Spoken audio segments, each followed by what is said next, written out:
Yes, I hope I am audible in the online. Anyone can unmute yourself.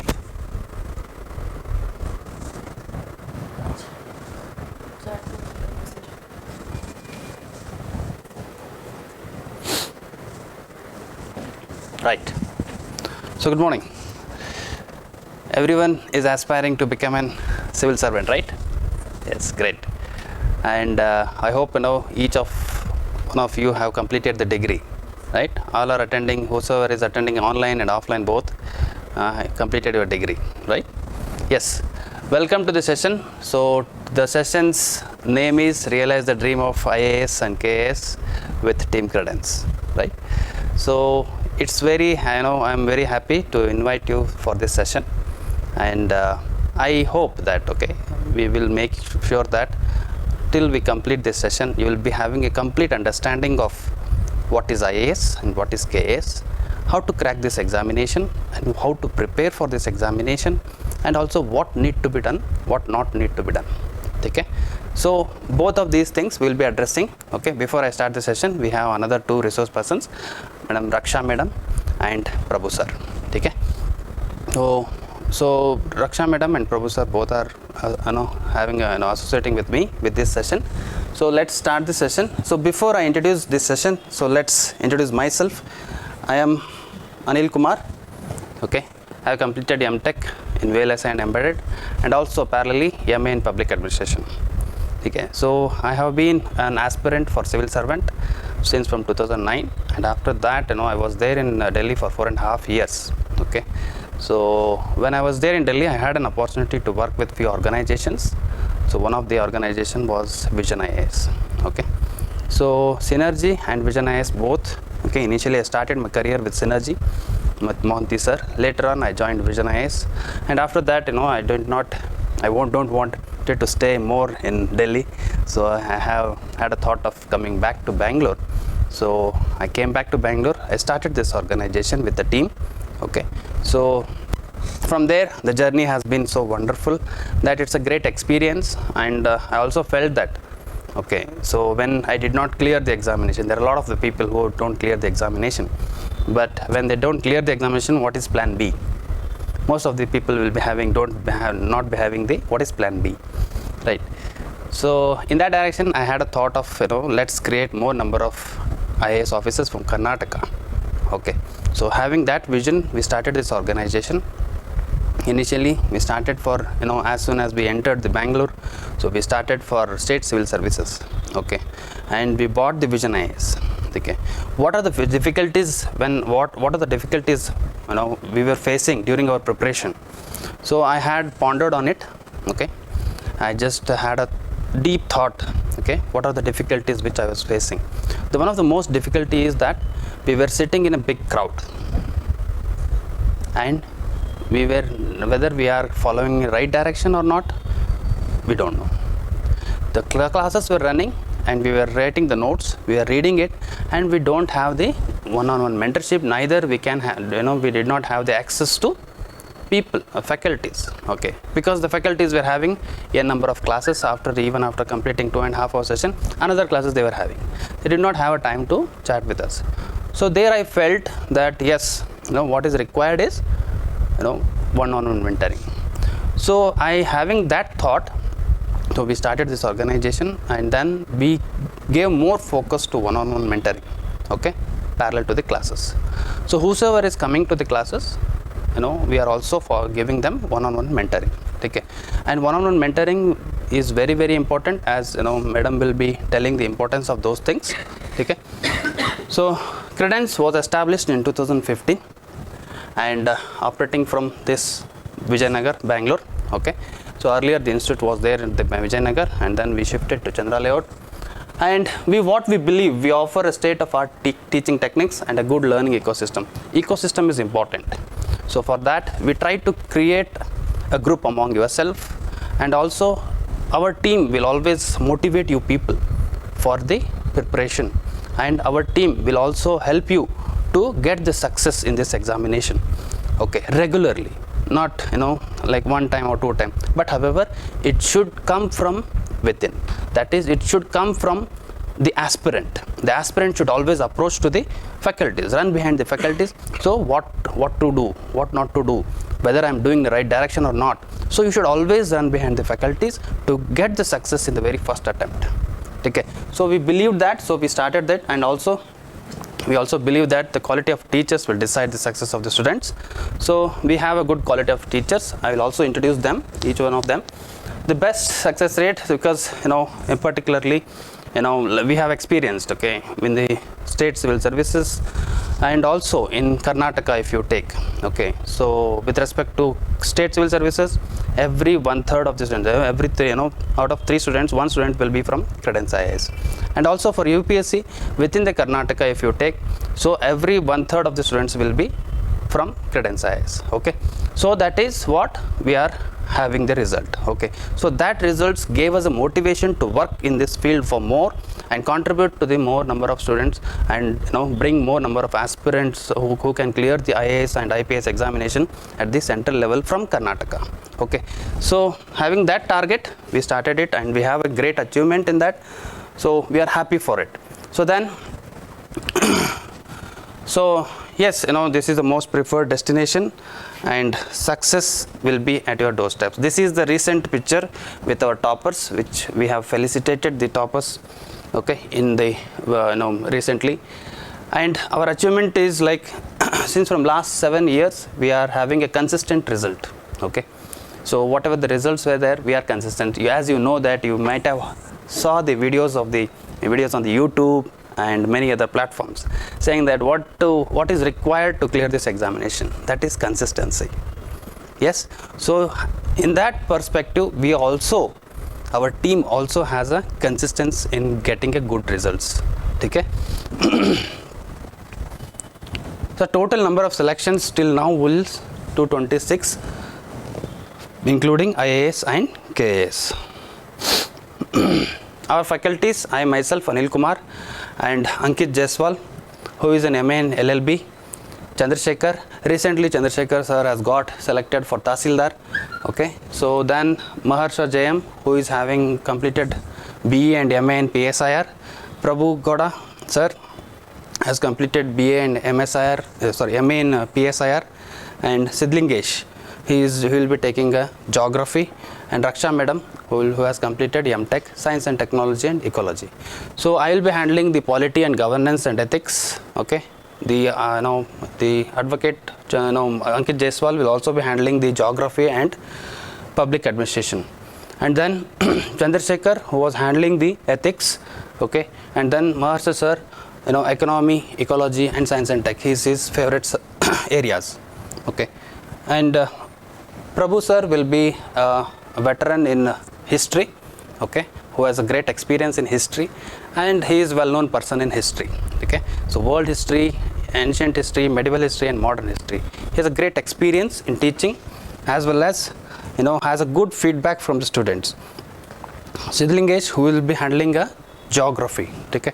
And then Raksha madam, who is having a great experience with ecology and environment, as well as science and technology, okay.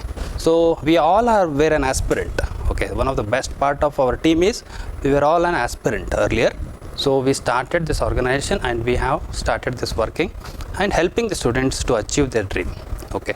Why I'm saying this is one of the most unique part of our team, because to understand the demand of the examination, okay, we must first have the experience of it. There are many professors in the colleges and other universities who are having a lot of knowledge with respect to the economy, subject related economy, geography, history, but however they may not be having the experience with respect to the demand of the UPSC. So in that direction, so having an experience is very important to teach or mentor in this field, okay. So our team has that experience.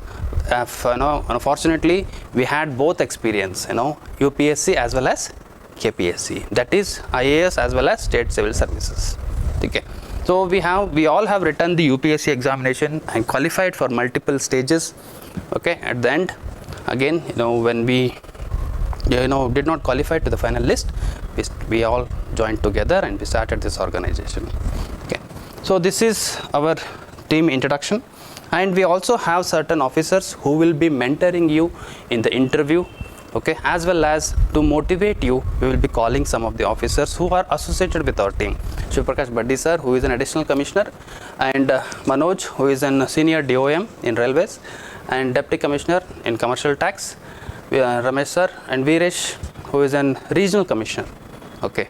So, and then Harshavardhan, who is again in railways, IRAS, Indian Railway Account Service, Pramod Patil, who is an assistant commissioner in Karnataka State Civil Services, and Rajnikant, who is an assistant commissioner in Karnataka State Civil Services, Viresh Shetty, who is also an assistant commissioner in Karnataka State Civil Services, okay. And our friend, Chetan Gowda, who is also a district treasury officer in Karnataka State Civil Services. So we have both people from UPSC and people from KPSC who have succeeded, who are a part of our team, who will always be coming for you, to motivate you, to guide you, and also they will be telling us to mold the syllabus, okay, and planning the syllabus as well as how to proceed with the classes, okay. So they are also updated with this and they are continuously associated with us. They will be helping you in the different stages. If you face any difficulties, you can also have an access to these people. Yes, now coming to our basic foundation course, okay, this was our brief introduction about the Credence IAS. So yes, what Credence IAS will be doing with respect to IAS and KAS. So how the course we have designed, how we have designed our course, and how impactful it is, and how streamlined it is to get a success in the very first attempt. I will be dealing with details of that, okay. So why UPSC and how UPSC and how to crack this examination in this attempt, will be answering all those questions in this session. The foundation course here, basically the foundation course here, we concentrate more on conceptual clarity, content and current affairs. You might have seen the videos over the YouTube ಅಲ್ಲಿ ನೋಡಿರ್ತೀರ ನೀವೆಲ್ಲ videos, okay. I hope in online also both are okay with Kannada and English. Yes, if anybody don't know English, Kannada, please ping us or you can raise a voice, okay. So whenever I feel like I can, because I belong to Karnataka, and whenever I feel, I will be using few of the words in Kannada also, okay. Right, foundation course, we basically made focus for foundation course is conceptual clarity. You might have seen in the UPSC examination as well as in the KPSC examination, the important aspect of the prelims is conceptual clarity. I always tell to my students that to clear the prelims examination, C-square formula is very important. And what is that C-square formula? To clear the prelims examination, conceptual clarity as well as confidence. If you have these two things, definitely you can clear the prelims examination, okay. To have that conceptual clarity, so what needs to be done? So we will be dealing in our course. We'll give you each and every subject faculties. Will try to make you have, will try to make you understand each and every concept in an easy and a lucid manner, okay. So that is our main focus here. And after that, we will be completing the comprehensive syllabus, okay.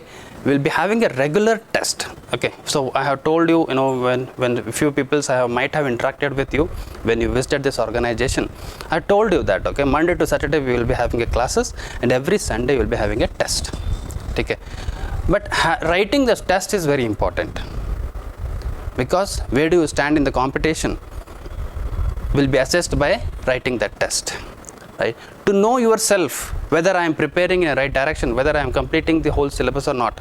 It is not the duty of the only institution that it has to complete the syllabus, because you are going to get a success. We will facilitate you to get a success. We are just a facilitators. So to have a clean follow up on the whether I have reached the targets or not, whether I have completed the syllabus or not, so that can be done by writing the test, okay. When you write the test, you will get to know whether I have completed the syllabus, whether I have understood the concept or not, okay. So regular test is very important. So we conduct the test every Sunday. If you have missed any of the test, you can come and ask the our team to give that test. Okay, so any of the tests if you have missed, sometimes Sundays some people might be engaged in some other functions or some other way, but however whatever may be the situation, you should come in the next day and voluntarily you should ask the question paper and write the test. You should not miss the test at any cost. Okay, that is compulsory. And then we will be covering from basic to advanced.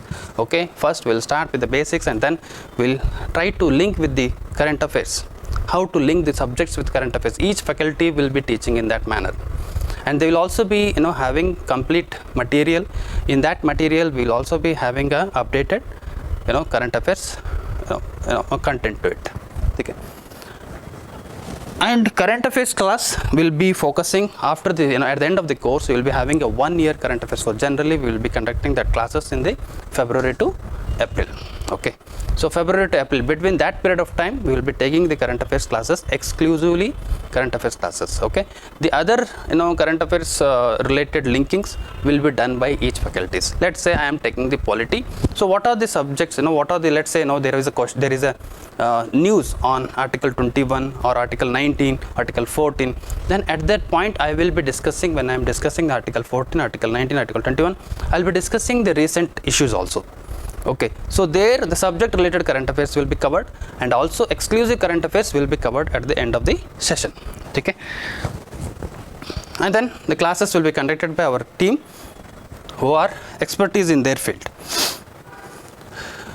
So the unique features of this program, as I have mentioned earlier also, that the unique feature is first one, the concept, and then content. To clear the concept is required to clear the examination, and content is required to write the answers. Mains answer rating will come by when you have the content with you. When you don't have the content with you, then you will not be able to write the mains answer. When you want to write any one page or half page on any of the topic, you should have the content with you, right? When you have the content, then only you can write the answers. So how to connect these two things, concept and content, to current affairs? Okay, so this will also be done in our course. Okay, so the main focus will be again on these things. Okay, and then systematic approach to completion of the syllabus via class plan.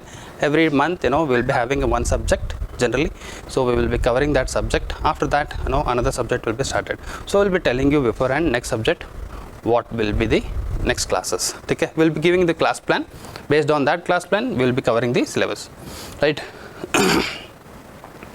Focus on application of knowledge. Yes, UPSC and KPSC examinations earlier in 1980s and 1990s, it was completely different. It was more of static, and there was no dynamic part. There was dynamic, but however it was less, because there was no media, there was no print media, there was no lot of there was no 24/7 news.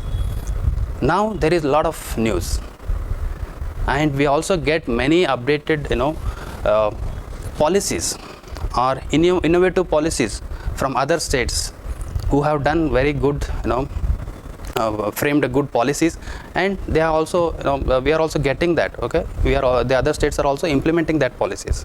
Okay, so interconnection between the states and interconnection between at the global level helped us to gain more knowledge with respect to current affairs, right? So how to apply that content, static content, into a dynamic part?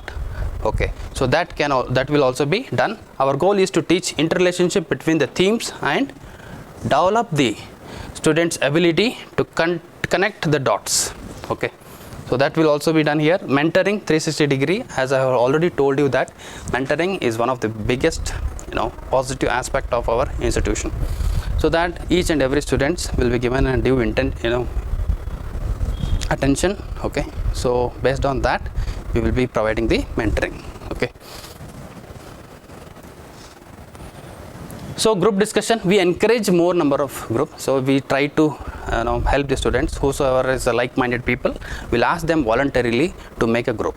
Okay, so if they are interested, they will make a group. Some people are happy with the solitude, they will prepare by themselves. Okay, they want to stay away from everyone and they want to prepare.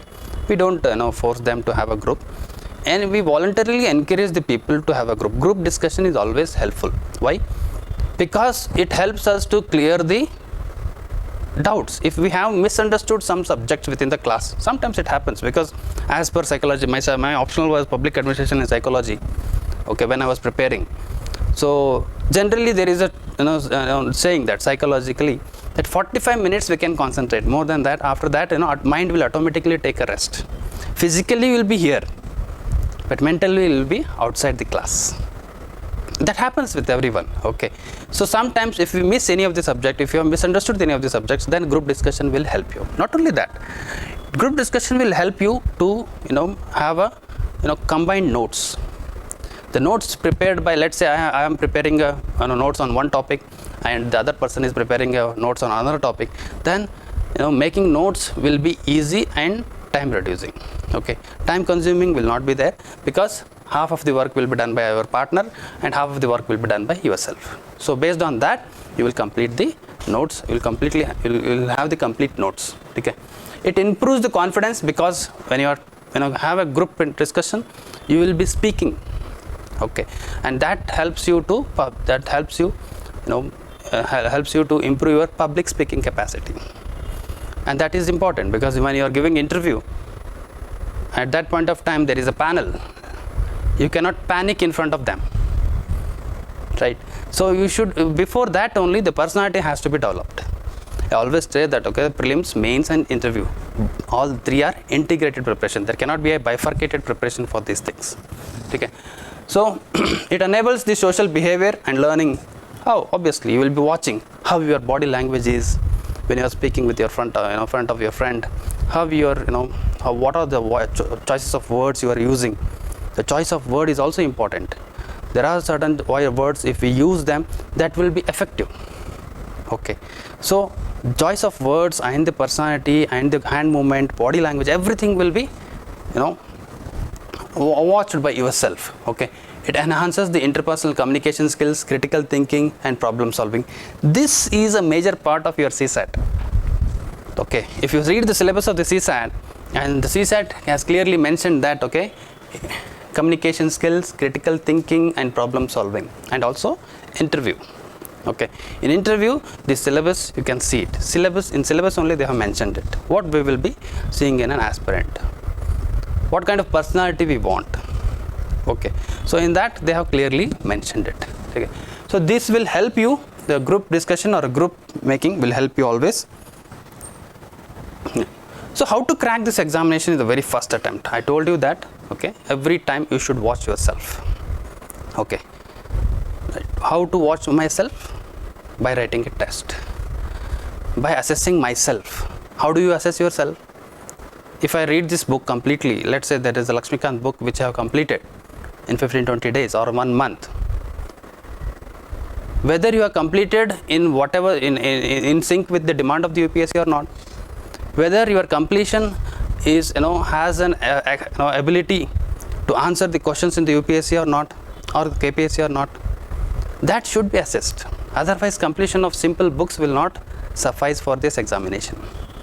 You might have, there are so many people who says that, okay sir, I have read NCERT book, Lakshmikant, everything I have covered sir, but however I am unable to clear the examination. Why? Because they have not assessed themselves before going to the examination. Assessment, there are many ways to assess yourself, okay. So it is not only one type of assessment, that okay, you have written the test, and then after the test you just see that your marks are X, Y and Z, or 30, 40, 50%, and based on that you will say that okay, I will improve in the next attempt. No, not that. Assessment is each and every question, why did I make wrong, okay, that has to be assessed, okay. So that is what we have: regular 360-degree mentorship, regular assessment, and then test series will be conducted. Based on that, okay, we will be giving you the we will be handling some quality improvement sessions, and then we will be sharing some certain topper strategies again. So this is a circular path. Every time we will be following this, but however you should show the interest in this. Without your interest, without your work, without your hard work, okay, nothing can be achieved by any institutions, okay. So it is your involvement and our involvement, both together's involvement will reach to the goal, okay. To realize the dream, we have to have a work from both ends, okay. So how to crack this examination? So first, I always say, these are certain things, these are general things, but however it has impacted me and many toppers, whosoever, my friends who are also in the services, and the toppers, every time I also watch the topper strategies, okay, because everyone, the learning never stops, okay, we should always learn from the others. And I don't believe that, okay, I am the master in this field, but I believe that yes, I can definitely help the aspirants to realize their dream, okay, because learning never stops. Whosoever doesn't stop the learning, they always have a progressive curve in their life growth. So 3 Ds are important. I always say, you have a dream, you have a desire to become an IAS officer or a KAS officer. Everyone has it. Even people who are not looking at this field, they will also have, if I freely give them an offer to join the service. Yes or no? Yes. So yes, desire, everyone has it. Okay. You have seen that, okay, the success rate in this field is what? How much is the success rate? 0.5%? Less than that even. Okay, there are so many people who will be appearing. So look at that. The people who have the desire and they could not make it to the final list. Why? Because they are only having a desire. There are other 2 Ds which are important to get a success. That is determination as well as dedication. Determination, as you have come to this session, you are attending this session, you are taking some inputs from this session, you are learning some inputs from this session, and also you will be joining certain coaching centers, you will be learning, you will be writing the test, okay. But dedication, who will dedicate this to this field? Who will dedicate to their dreams? Only those will achieve the success. What do you mean by dedication then, sir? So we are attending the classes, we are writing the test.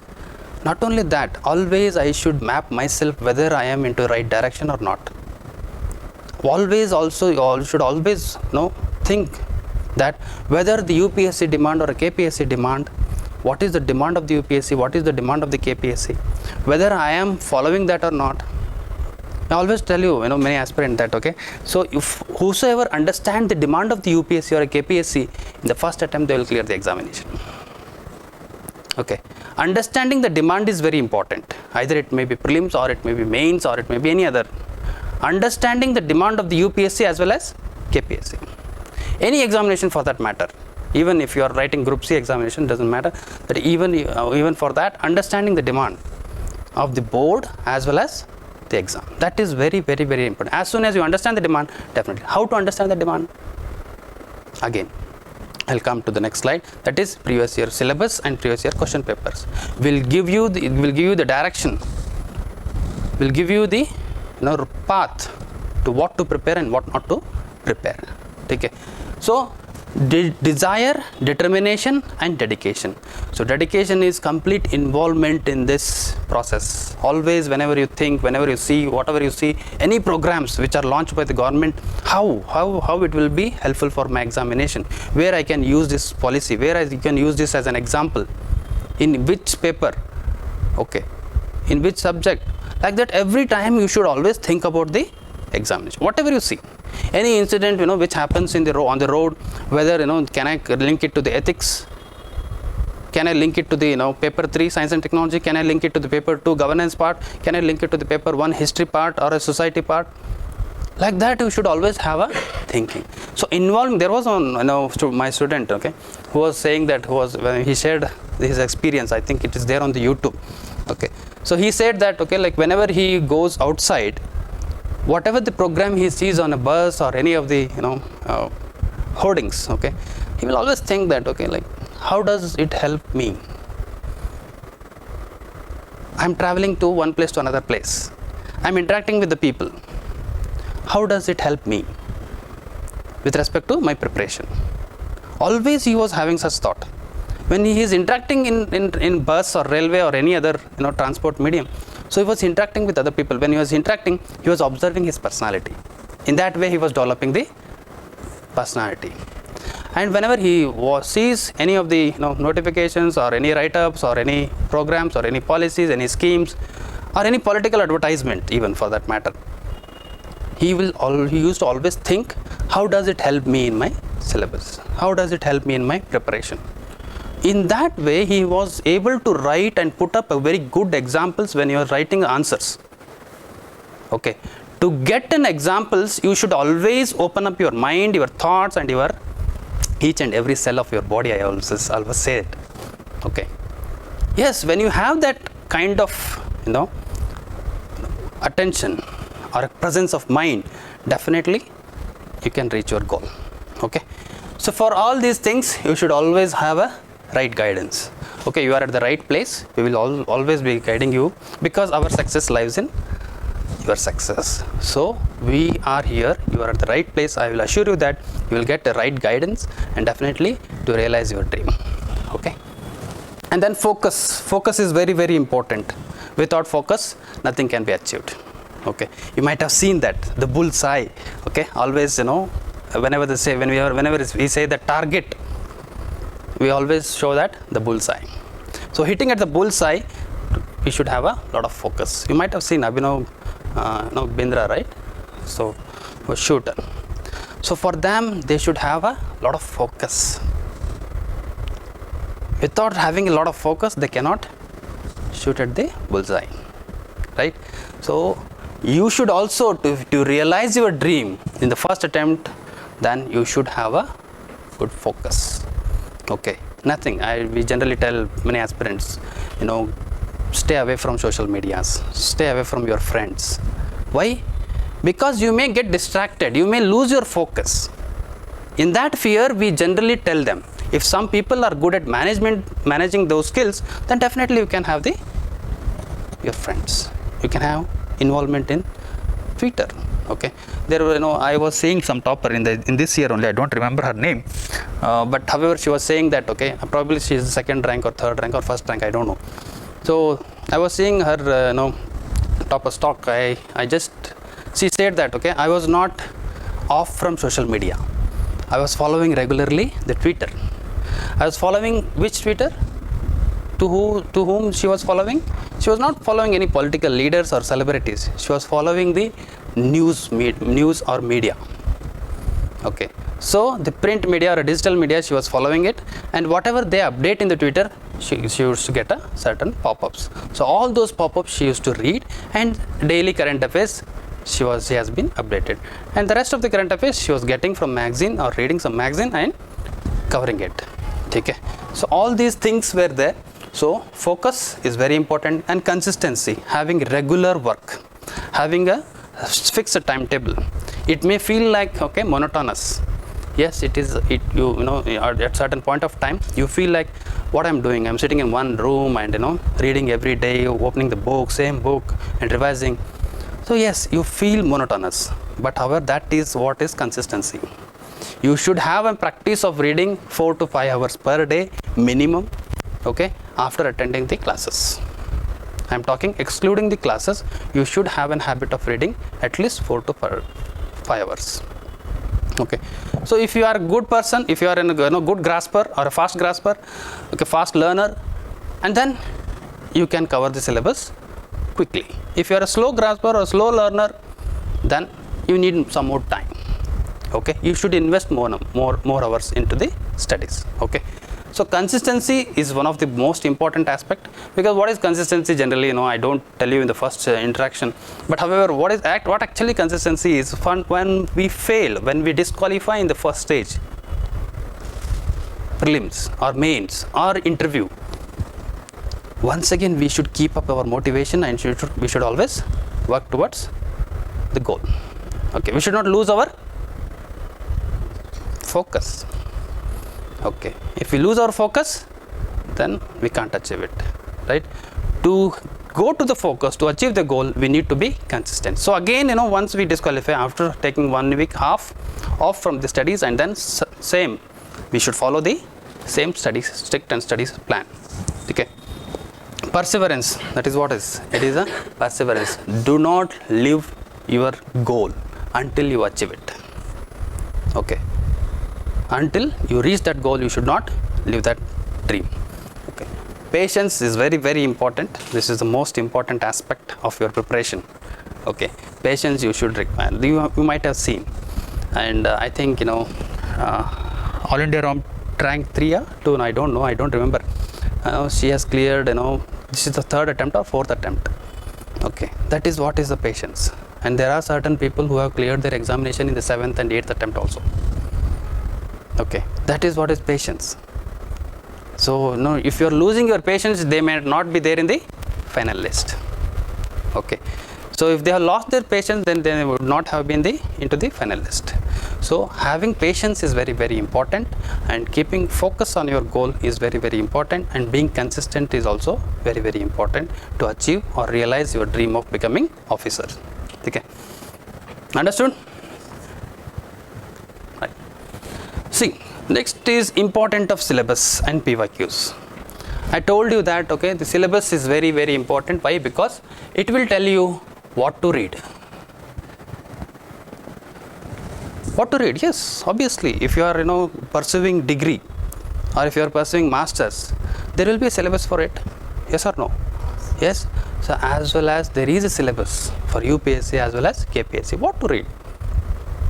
And they have given the specified syllabus. So to have a mug up of syllabus, I just generally say that ratta hodiri anta. Kannadalli helbekadre ratta hodiri antane ಹೇಳ್ತೀನಿ. Ratta hodiri anta ಯಾಕೆ ಹೇಳ್ತಾ ಇದ್ದೀನಿ? Why I am saying that? Because if you have the syllabus in your mind, you will know what to be read in the newspaper and what not to be read in the newspaper. What are the areas which will be helpful for you, what are the areas which are not helpful for you. You will get a clear understanding of it. Okay, so you will not come to us. Initially you may come to us. Over the period of time, when you have the syllabus in your mind, over the period of time, whatever you see, you will easily segregate it. Saying that this will be there, this will be helpful for my syllabus, and this is not helpful for my syllabus. This is helpful for my examination, this will not be asked in the examination. Okay, these are crabs and these are importants. Okay, you can easily make it out. So what to be read, so will be told by the syllabus, and how to read it. How to read? We have seen. So what we say generally, you might have seen the videos on the YouTube. NCERT are important part of this preparation. Yes or no? So we have already studied that in our school days. But the approach, or the perspective, or the dimension which we were studying at that point of time was completely different from the demand of this examination. The same thing we will learn in a different perspective and a different dimension and different approach. And that is what that will be told by whom? Previous year question papers. You should always have the previous year question papers with you, be it mains or be it prelims. Okay, when you have the question papers with you, let's say there are the politics classes going on, economic classes going on, history classes going on. So whenever the classes are going on, whatever the syllabus is being covered by the faculties, you should always have a watch on the previous year question papers. When you have the watch on the previous year question papers, at that point of time, definitely you feel like, yes, they are into the track or not. They are teaching in the right direction or not. And whether I am studying in the right direction or not. Whether I am completing the syllabus in the right direction or not. Whether I am understanding the concept in accordance with the demand of the UPSC or KPSC or not. You will be able to map it. Okay? So for having that, you should always have a previous year question papers. And there are so many, and we also uploaded on our app, Credence Learning app. You can also download from them. It is freely available. Okay. There are certain PDFs of subject-wise previous year question papers. You can download them. You can start you take a printout of it, or if you are happy reading at the digital part, then download them and keep always with you. As soon as the syllabus is covered in the class, go and flip the previous year question papers. As soon as you complete, each classes are completed, initially go back to your home and then start reading whatever been covered in the today's class. Okay, covering and completing on daily basis will always help you to cover the syllabus with confidence. Okay. So previous year question papers, these are the key to success. Yes, outlines the areas that will be covered in the examination, allowing the candidate to know what topics to focus and study. This helps them to direct their effort and time effectively to prepare for the exam more efficiently. So PYQs will help to understand the demand of the questions. Okay, what is the demand of the question? And these papers give an idea of the type of the question that can be expected in the examination and their format and the level of difficulties. Okay. So current affairs. So current affairs, I will come back to this current affairs. So importance of NCERT. What is the importance of NCERT? So if you are closely following the previous year question papers, and as you are freshers, probably after few months you will be closely following the NCERTs. When you start following the previous year question papers, you will be astonished to see that there are so many questions. At least 20-25% of the prelims paper will be from NCERT. Okay, minimum. And direct, I am saying about direct. Andre nanu ಏನು ಹೇಳ್ತಾ ಇದ್ದೀನಿ, direct questions ಬರುತ್ತೆ ಅಂತ. If you see this year paper also, okay, there are so many questions which are directly from NCERTs. Take it for geography, take it for polity, take it for history. Okay, most of the questions were trying to assess your understanding. UPSC will always try to see the level of understanding you have with the subject, see the level of clarity you have with the subject. So understanding, I told you in the first session, in the beginning of this session, that conceptual clarity is very, very important. Okay, UPSC always focus on that, whether you have the conceptual clarity or not. Okay, so NCERT are very, very important. What I would suggest is that as soon as you start your preparation, I have myself experienced that you need 45 days to complete all the NCERT books. Okay, let's say you are starting your preparation from today, then mark it that next 45 days you will be covering the all NCERT books easily by giving it 2 hours each day.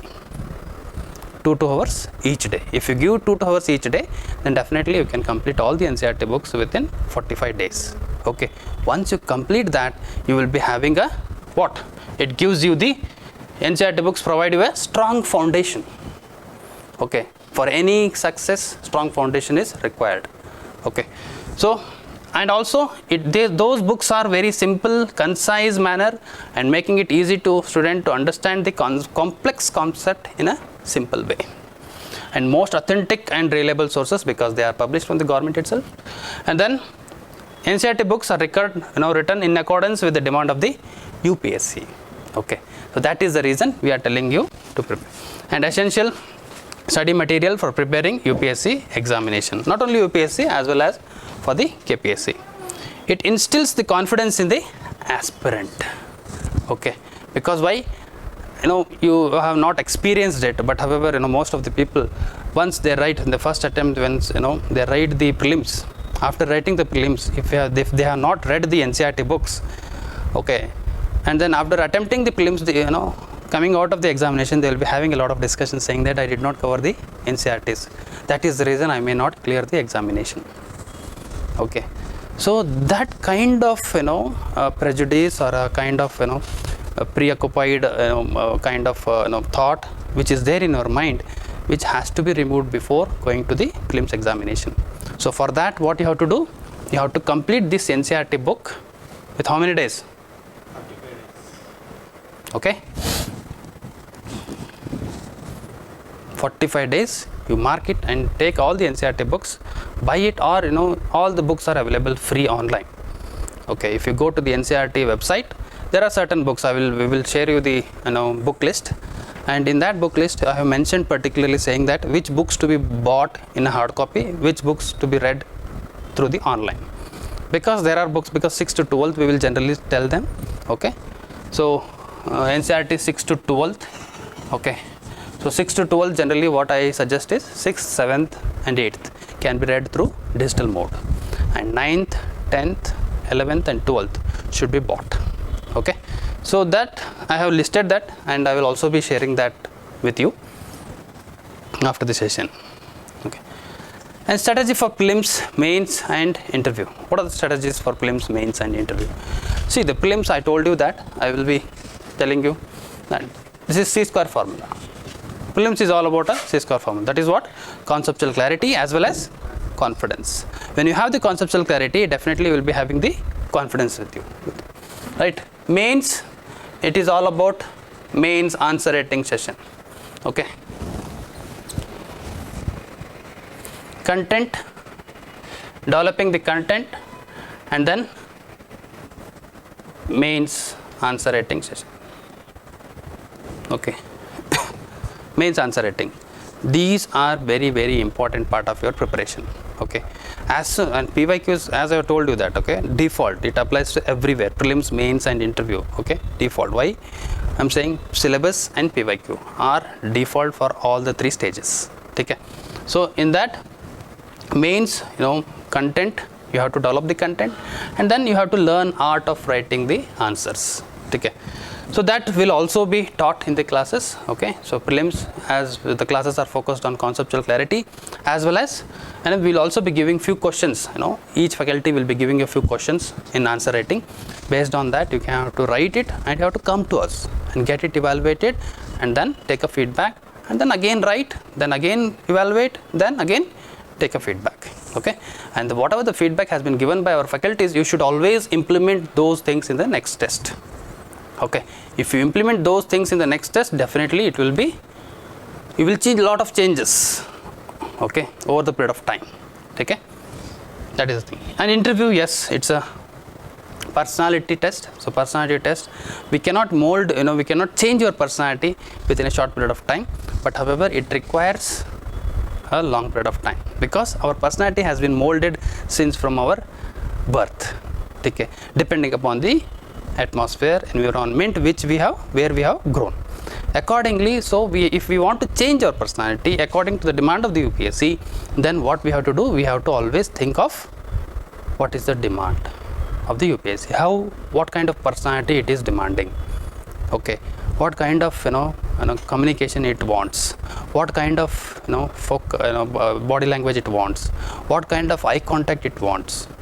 Okay, so in that direction, if you think, and always see that, okay, whenever you see the officers, okay, UPSC or IAS, IPS or KAS officers, whenever you see them, you should closely watch them. What is their body language? Okay, when they are speaking in public, when they are behaving in public, when they are administering in public. Okay, what is their body language? You should learn from them. Okay, so learning always comes with observation. There is a concept in psychology that observation learning itself. Okay, this is for interview. We will also be conducting the mock interviews for you. Unlimited mock interviews will be provided for each and every aspirant whosoever has taken our foundation course. Okay, so if you feel like, okay sir, you need more mock interviews or more number of mock interviews, you can come always, take a mock interview, see what are the mistakes you are doing in a mock interview, and then improve on it, and then move on. Okay, so the pattern for this examination, most of the people might be knowing it, because nowadays it's a digital and YouTube, okay, everything you have seen, but however it is our duty to tell you. We will just briefly skim through it. That GS1 prelims examination first stage, and it consists of 2 papers, GS1 and CSAT. Okay, so GS, it consists of which subjects? Humanities, that is history, economy, polity, geography, ecology, and environment, science and technology, general science and technology. Okay, these are 7 subjects which will be, polity I have written, yes, 7 subjects which will be covering the GS. Okay, so based on that, each question carries 2 marks into 100 questions, which will be of 200 marks, and there is a negative marking for it, which is 0.66, means 1/3 of the marks will be deducted. Okay, so then there is a CSAT paper which is qualifying. Okay, you just need to score 67 marks in it. That is, you have to, after removing the negative, 27 questions has to be correct out of 80 questions. 80 questions will be there, and each question carries 2.5 marks. Okay, so that will be of CSAT, and this is just a qualifying. Only if you score 67 marks, then you will be considered whether to be qualified or not qualified for the writing mains. And the mains ratio is always 1:13. One post is there, let's say 1000 posts are there, then 13,000 people will be allowed to write the mains. Okay, 1:13. So mains, it consists of essay paper and GS 1, 2, 3, 4. Okay, so 4 papers will be there, each carrying 250 marks. and optional subject paper 1 and paper 2. There is an optional subject, whichever your background is. Generally you can take those optional subject or any other subject. Okay, so that will be taken care by the professor. I will. Okay. The syllabus for UPSC. Syllabus for prelims, I told you that history, geography, polity, economy, general science and technology, environment. Okay, and CSAT consists of aptitude. Okay, and then logical reasoning. With this we have a current affairs. Okay, current affairs part is default. Okay, but however here in UPSC they have not clearly defined how many questions will be asked from each subject. Okay, sometimes they may ask 8 questions, sometimes from last time they have asked 8 questions from geography, and this time they have asked 16 questions. Okay, so every year it changes. Okay, every year it changes. There is no fixed pattern for the UPSC, because they have given the syllabus which says that these are the subjects which you have to have a basic understanding of these subjects. Okay, for mains, including these subjects, there are other subjects like world history, art and culture, Indian society, governance, economy, okay, international relation, internal security, disaster management, international organizations, science and technology, ethics and essay. These are exclusively for mains, including this. Okay, so prelims come mains. Okay, so that is including these subjects, whatever we have studied for the prelims. With that we also have the syllabus for mains. Okay, optionals, yes. So now the session I will hand over it to the Prabhu sir. So he will be telling you regarding the current affairs, okay, and then optional subject. Okay, thank you. Good afternoon everyone. I am Prabhu Goda. I think you already knew the syllabus and how to prepare for the GS, right? Before jumping into the current affairs or some other aspects of, we will discuss about why and how. Why? Means why do we need to prepare the current affairs? And how you are going to prepare for the current affairs? Do you really need to prepare for the current affairs? Why? The society, what they're going on in the global or national level or international level. Okay. We have to understand the situations, and for that we have to know the solutions. Some like the war between the Russia and Ukraine. Okay. There could be so much of hazardous and problems, issues about society, social issues. Okay. From that we have to know. Okay. You already know the syllabus, right? In the prelims you have polity, economy, geography, science and tech, various other subjects. Do you think all these subjects are static? Are they dynamic or static? Because in prelims, if there are 100 questions in the prelims, right, in GS paper, they will not ask the static part. If they are asking a particular question, there has to be something related to it in the current issues. For example, in 2010 there was a question on Brihadeshwara temple. Why in 2010? Why not earlier?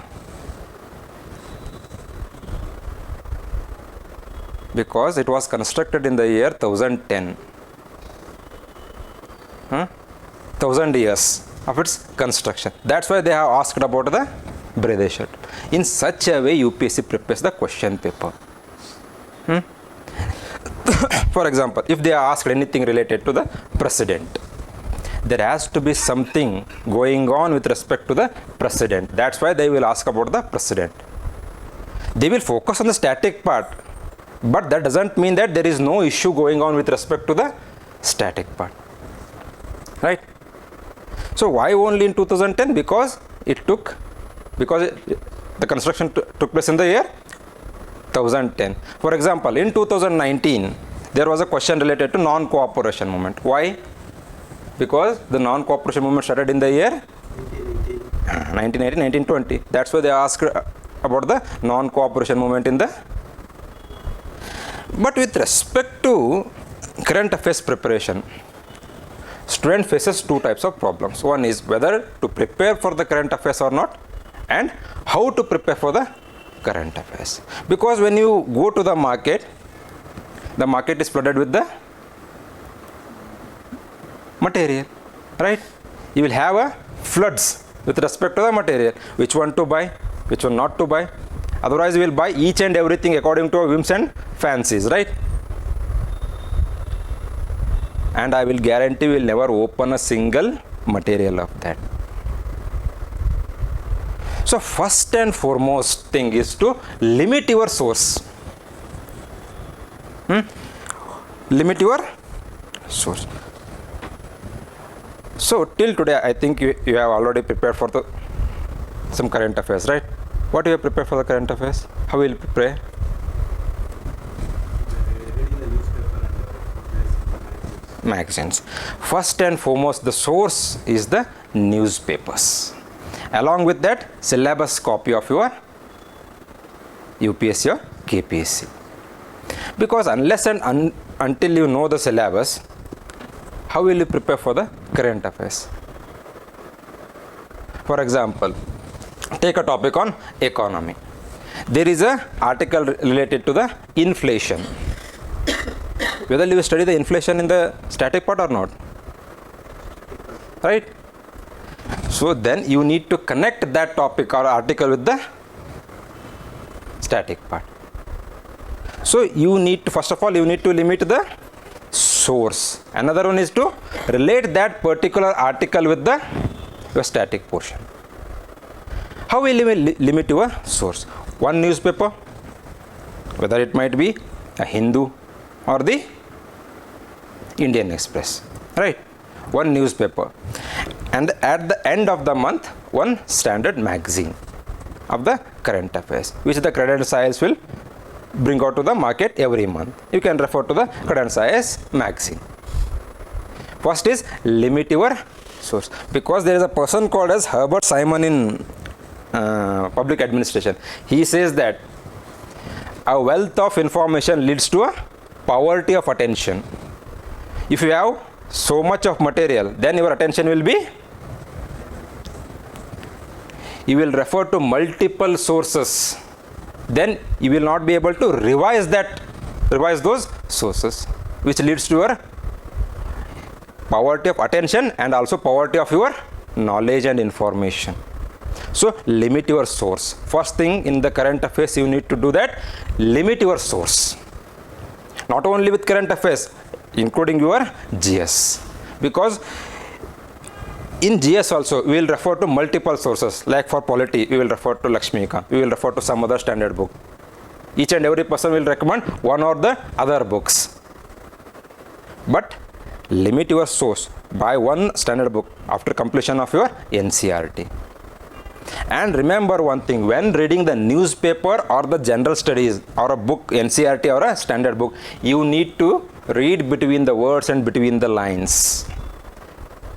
Apply the questions, WH questions, why, when, how, where, what. For example, inflation, why there is a inflation? What are the reasons for that? How we are going to address that inflation? What is the role of the government? What are the measures should be taken to address that inflation?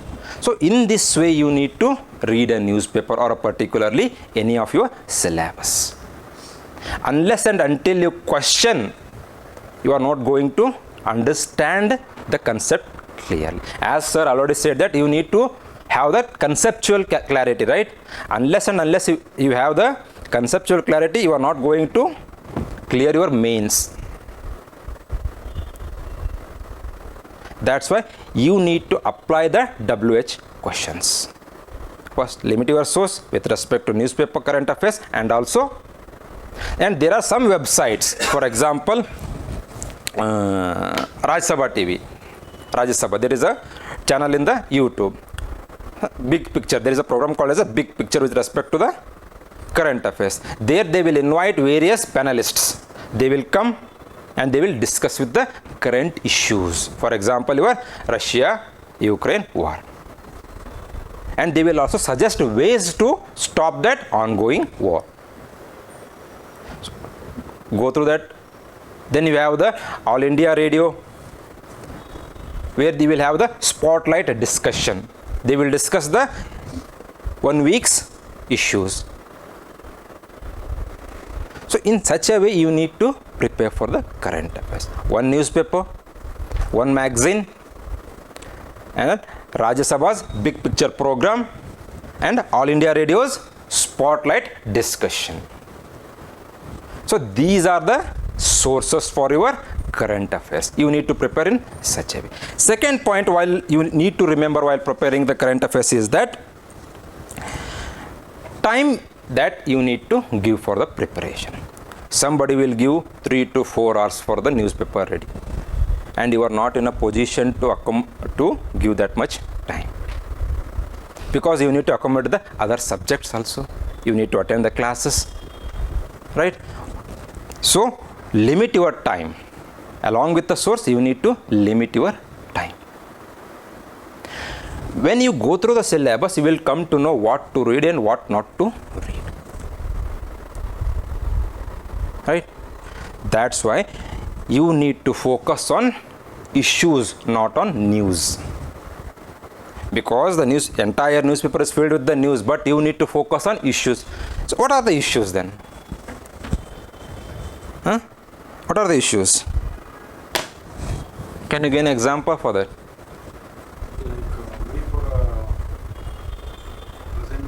It is a news. It is not an issue. Okay? How it is not an issue? It is an issue. Can you differentiate between the news and issue? Then? Issues means it's going a long term. For example, have you heard anything about the 5 trillion economy? Government has published various articles. Even the Prime Minister has given a speech on that. Prime Minister's speech and the article published in the newspaper is a news. But your duty is to focus on the issue. How we are going to achieve that 5 trillion economy. How we are going to achieve that 5 trillion economy. What measures the government has already taken to achieve that 5 trillion economy?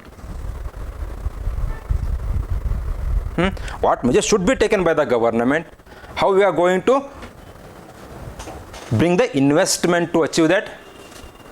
What are the major sectors that are going to contribute for the achievement of 5 trillion? These are the things you need to focus. Not on the speech of the Prime Minister, not on the article published. If you want another example, do you know about the Vijay Mallya? I think you know about the Vijay Mallya. He ran away to England, right? Why he ran away to England? Because he has taken a loan from the various banks. He was not able to repay the loan. Government has mortgaged all his assets. That's why he ran away. You should not focus on by taking which flight he ran away to England, what he is eating in the England, where he is staying in the England. This is not the news. This is not the issue. This is the news. You need to focus on the issue. What is the negative impact of such kind of defaulters on the Indian economy? How the government should address such issues? What steps should be taken by the government to address those issues? And also, even the government is not successful in bringing back the Vijay Mallya. What is the issue there? Extradition policy. What is that extradition? So this is the issue. So you are supposed to focus on the issue, not on the news. Some people will be bringing the various panelists. They are shouting in the news channels. So don't focus on those issues. Focus on your syllabus and the related news for that. Okay? So limit your time, limit your source, and focus on the issues, not on the news. Okay? Then while reading the newspaper or going through any current affairs, you must compulsorily relate it to your syllabus and how it is going to help us. And you also need to identify whether it is important for prelims or mains. There will be a article which is related both to the prelims and also mains. For example, 5 trillion economy, right? They might ask the questions with respect to prelims or also mains. So you need to identify whether it is important for prelims or mains. For example, there are some issues with respect to miscellaneous or sports or person in news. Here they will focus or they will ask the questions with respect to the prelims, not to the mains.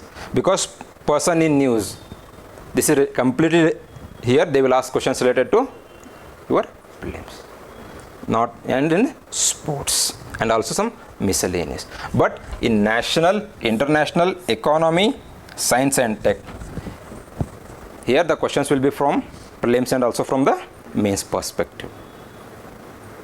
So you need to identify prelims or mains topic. Next important aspect with respect to the current affairs is whenever you need a newspaper, try to make some notes out of it. Because unless and until you make notes, you will not able to improve your vocabulary and also your sentence formation capacity. So write it in your own words, because it will be helpful for the revision and it will also help you to improve your vocabulary and also sentence formation. So make some notes out of it. Okay. For example, on economy, on international relations, on national issues, make a separate book for that and write down the notes on that. Okay. So it will help you in two ways. One is to revise during your examination and also to improve your vocabulary and your sentence formation capacity. And the last thing is to revise and execute. This is the most important thing you need to follow while preparing for the current affairs. Unless and until you revise, you will not able to execute the content properly. And execute the content properly. Because preparing food is different thing. Okay? Eating and digestion is different thing. And omitting is a different perspective. While reading the newspaper, it is just like preparing the food. Here, revising means eating and digestion.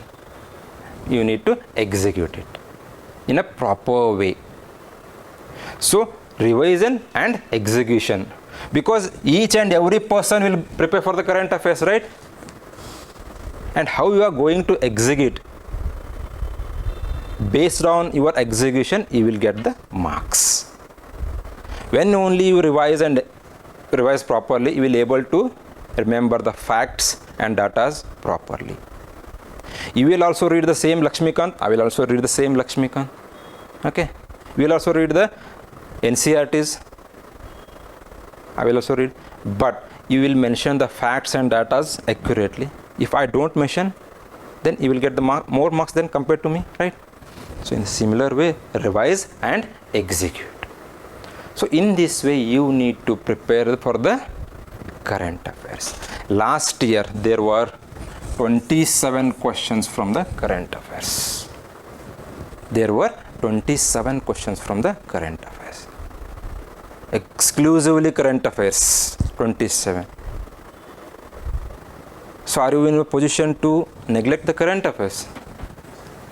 27 questions means 54 marks if you do it correctly. And you already know that there is 1/3 negative, right?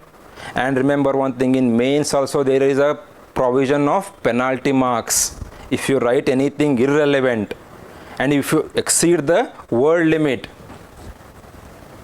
There will be a penalty mark. They will deduct the marks. So be careful. So this is all about the current affairs. Polity, economy, and already you know the syllabus, right? Polity, economy, science and tech, environment and ecology, these are highly dynamic subjects. For example, Manipur violence. What is the role of the governor there? What is the role of the chief minister then? What is the role of the district collector? So they might ask on the role of the governor also. Right? So always prepare your current affairs section with respect to your syllabus. Based on your syllabus, you need to go through the current affairs. Do you have any doubts with respect to current affairs? Sources, limit your source. One newspaper, standard newspaper, Hindu or Indian Express, and some websites, for example, Rajya Sabha TVs, All India Radio, and magazine, 1 month magazine, which is published by the Kadan size. Then limit your time. Maximum 1.5 hours for the newspaper. Okay? Then you need to focus on issues, not on news. And last is revise and execute. These are the 4 pillars for your current affairs preparation. So make a strategy out of it and you need to prepare.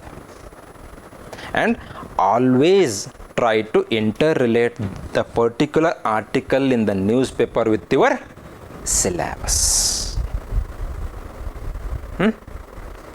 And with respect to mains, international relations, internal security, disaster management, polity, economy, science and tech, these are highly dynamic, which will be based, these subjects will be based on your current affairs. For example, disaster management,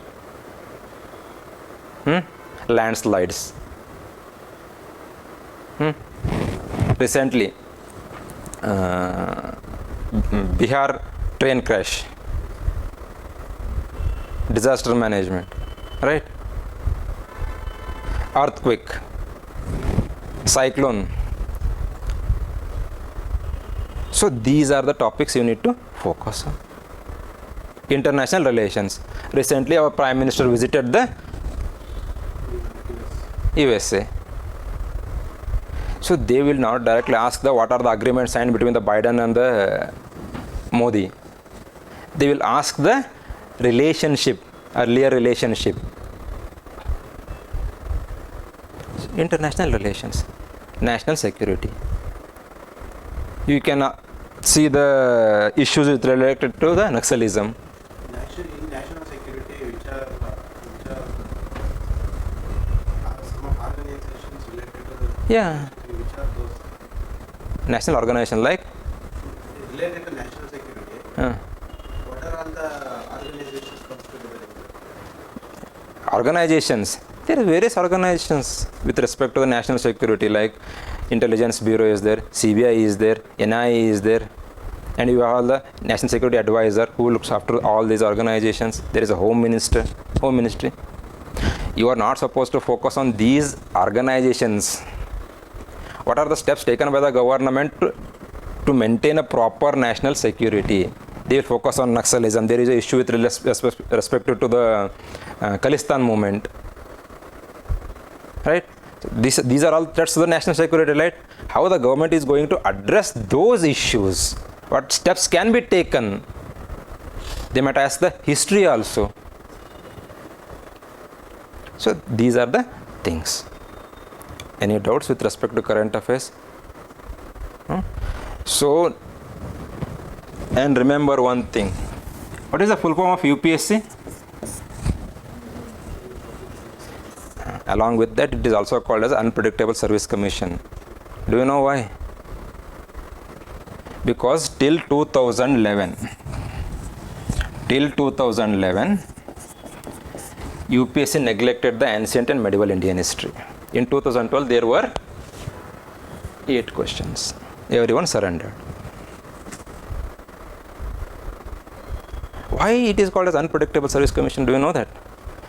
Once you become an IAS officer, you need to attend a meetings of 8 to 10 departments every day and face the unpredictable challenges in life.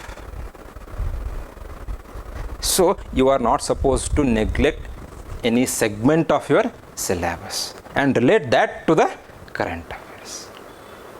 Okay?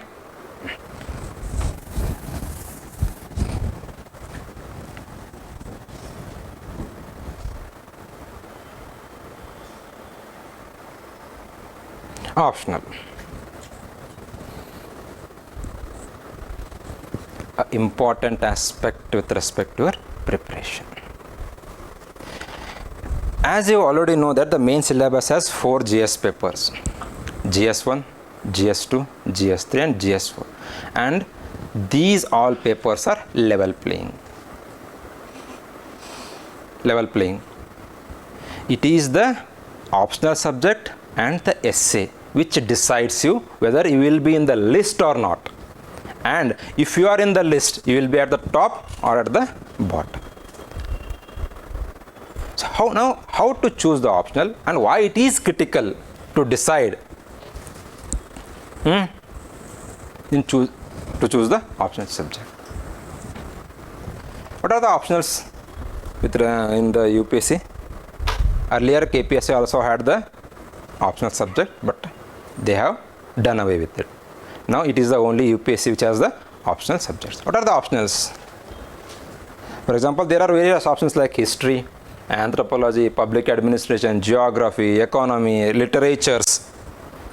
And what should be the criteria for you people to choose the optionals? There has to be some criteria, right? ಸುಮ್ಮನೆ ಯಾರೋ ಒಂದು ಏನೋ ಹೇಳ್ತಾರೆ ಅಂತ choose ಮಾಡೋದಲ್ವಲ್ಲ. There has to be some criteria in choosing the optionals. First and important thing you need to remember is the scorability of that particular subject. Subject scorability is the important criteria in choosing the optional. How we will judge the scorability of a particular optional?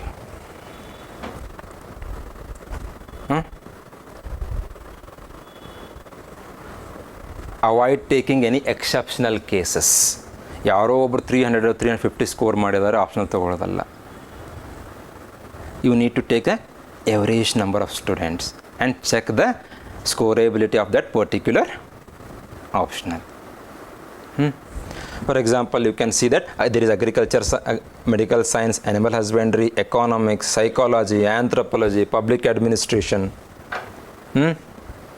You need to take the number of candidates appeared and number of them cleared. Remember one thing, while choosing the optional subjects, you need to first think about your weakness and your strength, whether you are good in subjective or objective understanding. What do you mean by subjective and objective? For example, there is a mathematics. There is an option called as mathematics, which is highly objective. If you are good with that, go for that. Suppose you have a good writing skills and understanding, then you need to choose the humanities based optional subjects like public administration, geography, political science and international relations, anthropology and sociology. So first identify your strength and weakness, whether you are good in writing skills or not. This is the first one, is subject scorability. Then your abilities. How good are you in grasping the particular content? Some will be good with respect to flowcharts, diagrams. They will go with the geography and anthropology, because anthropology is a mixture of both subjectivity and objectivity. Some will have the good writing skills, presentation, vocabulary. They will go with the public administration, sociology and psychology.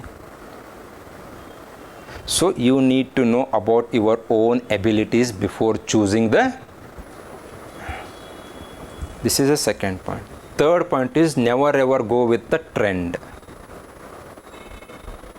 Some people will suggest to take the anthropology, take public administration, because they are now a very scoring subjects. So don't go with the trend, don't go with the flow of the river. So based on your understanding, based on your abilities, choose the optional subjects. Then another important criteria you need to know before choosing the optional is that availability of material and the mentors. Whether the material is available in the market or not. Whether there is availability of mentors or not. Because you have the material, but you don't have a proper guidance for your preparation, then it will be difficult to score a good marks. You can score a marks, but it is difficult to score a good marks in the optional subject if you don't have a proper mentors. So availability of material and availability of mentors is the crucial aspect with respect to choosing the optional subjects. Then another point you need to remember while choosing the optional is whether it is overlapping with the GS or not. Whether the syllabus optional is overlapping with the GS and essay. For example, if you choose the public administration, political science, geography, economy as your optional, they are overlapping with the GS part. And remember another point, how much weightage it has in the GS. For example, geography, economy, political science has a much more weightage compared to the public administration. And anthropology does not have much overlapping with the GS, because in anthropology we will study about the evolution of society and evolution of human beings. Right? Then you will have chemistry. Is it overlapping with the GS? No. So one is how much it is overlapping with the general studies. Whether it is overlapping and how much it is overlapping. This is the another point. Next, length of the syllabus. This is one of the crucial point with respect to the optional subject. Each and every aspirant asks, sir, the syllabus of some literature is quite less compared to the other syllabus. Yes, it is true. So you need to focus on your length of the syllabus also, because sociology, geography, economy, these are something vast compared to the some other subjects like anthropology, Kannada literature, public administration. Right? So length of the syllabus also matters. And the last thing or the last criteria that is important is your educational background. For example, most of the engineer students and the medical science students now opting for the particular subjects like anthropology and public administration. Why? Because even they don't have any educational background with respect to anthropology and public administration, they are opting for the anthropology and why? There might be some reason, right? What is that reason? One is scoreability and another one is objectivity of those subjects. Availability of the Materials and mentors. And the engineers are good at in an objective type of questions. That's why they are choosing public administration and anthropology. So these are the things. What are the points you need to remember while choosing your optional subjects?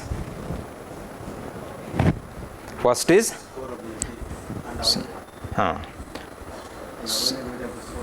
one is you need to judge the scoreability of the particular optional subject, availability of mentors and materials, then your own strengths and weaknesses, and means your own abilities. So you need to choose a subject based on your abilities, not on the present trend. Right? Then commonality or overlapping of the with the or. So these are the points you need to remember. And how, yes, The subject which is not overlapping with the you can choose. better. No, yeah, based on your weakness and your strength, you need to choose that. Right? Some people have some other issues. He will have his own strength, he will have his own weakness. So based on those things, he will select his own option. So based on your abilities, you need to choose your option subject. And the first and foremost thing is you need to have your syllabus and the question paper. Syllabus should be on your fingertips, and you need to have the question paper.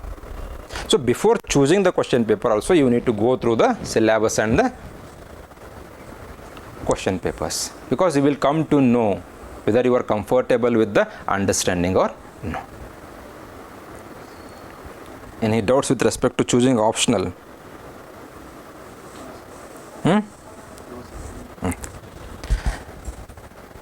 Some students will ask, sir, whether choosing literature or choosing some other objects will help us or not.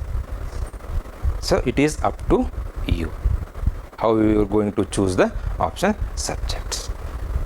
No doubts with respect to? About recent scoring and scorability in the Kannada literature, how it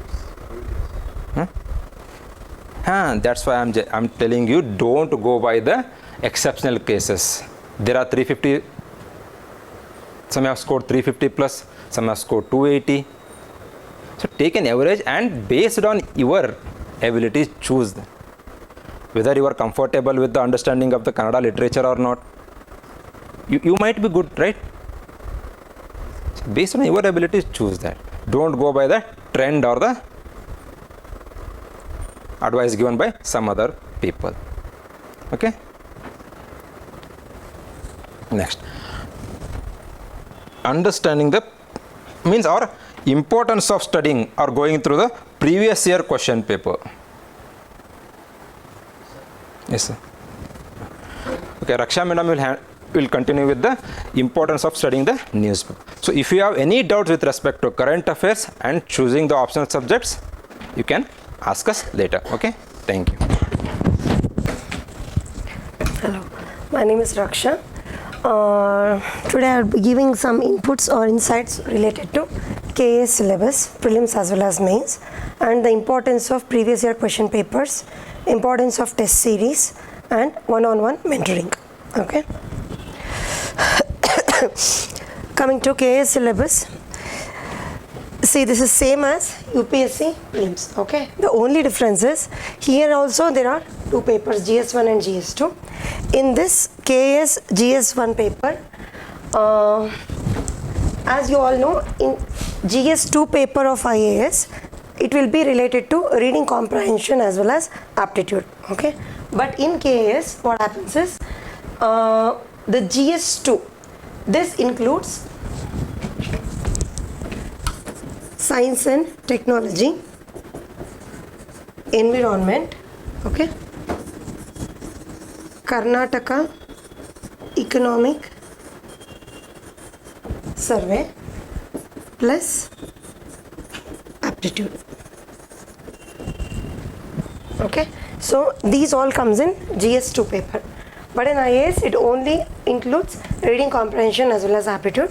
But in KAS, GS2 paper includes SNT, that is science and technology, environment, Karnataka economic survey, and aptitude. Okay, so here the negative marking in IAS it will be 0.33, whereas here it is 0.25. That means for every 3 wrong answers, 1 right answer will be disqualified in UPSC, that is IAS, whereas here for every 4 wrong answers, 1 right answer will be disqualified. So that is the difference between IAS prelims as well as KAS prelims. Okay. And coming to mains, as already sir has discussed how many papers are there. So it is essay plus 4 GS papers as well as optionals paper 1 and 2. But here, as we all know, in KAS they have removed the optionals paper.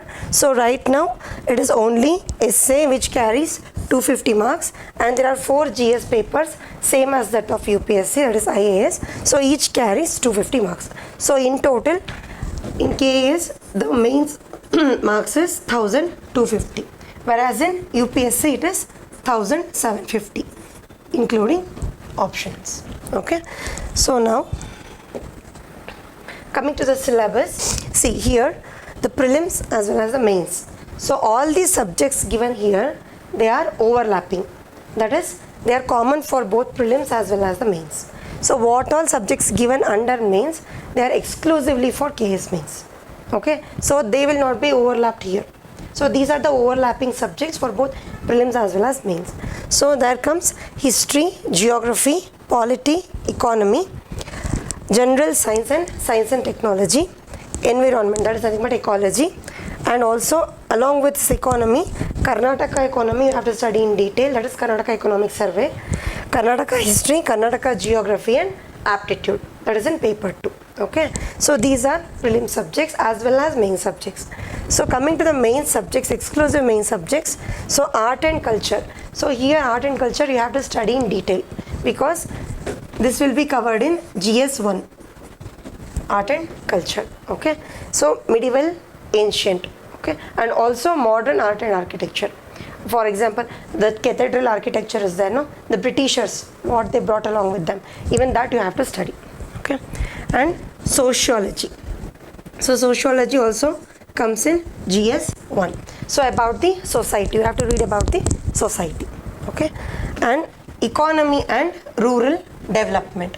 So here you have to read both Indian economy as well as Karnataka economy and rural development. Rural development schemes related to rural development in all aspects, be it education, health, electricity, road, infrastructure, everything. Okay, so this will be GS1 itself. Okay, so here coming to public administration, in GS2 you will be having geography. In geography you will read world geography, Indian geography as well as Karnataka geography, okay, in mains. Okay, and after that you will be having public administration. So this also comes in GS2. Along with public administration you will be having one more last unit, that is international organizations. That also comes under public administration.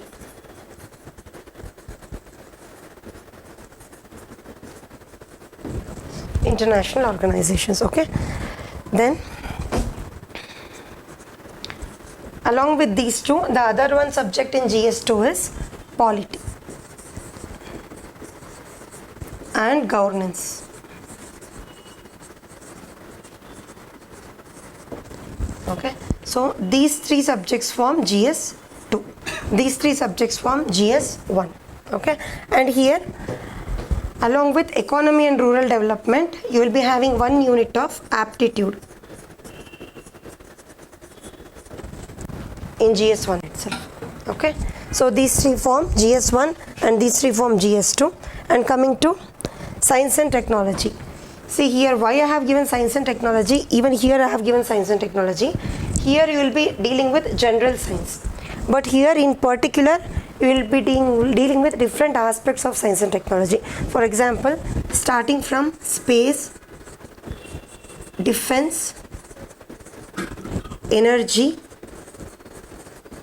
recent advancements in science and technology. For example, Internet of Things, big data, what all you hear related to internet, artificial intelligence, they all come under this one, mains. Okay, so starting with this, then you will be having agricultural sciences. Here you will deal with agriculture and allied activities, that is horticulture, sericulture, fisheries and agricultural programs in India and in Karnataka in particular.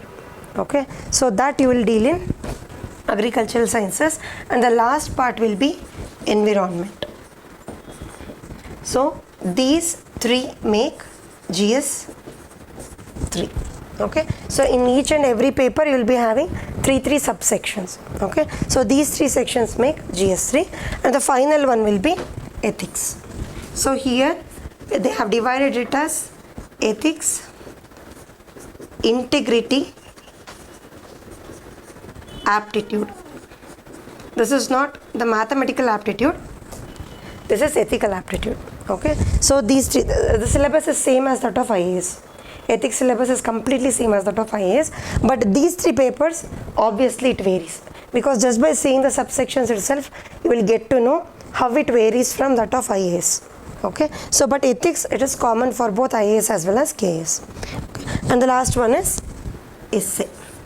So there are many textbooks available in the market for essay. So what I suggest is, please don't buy any book.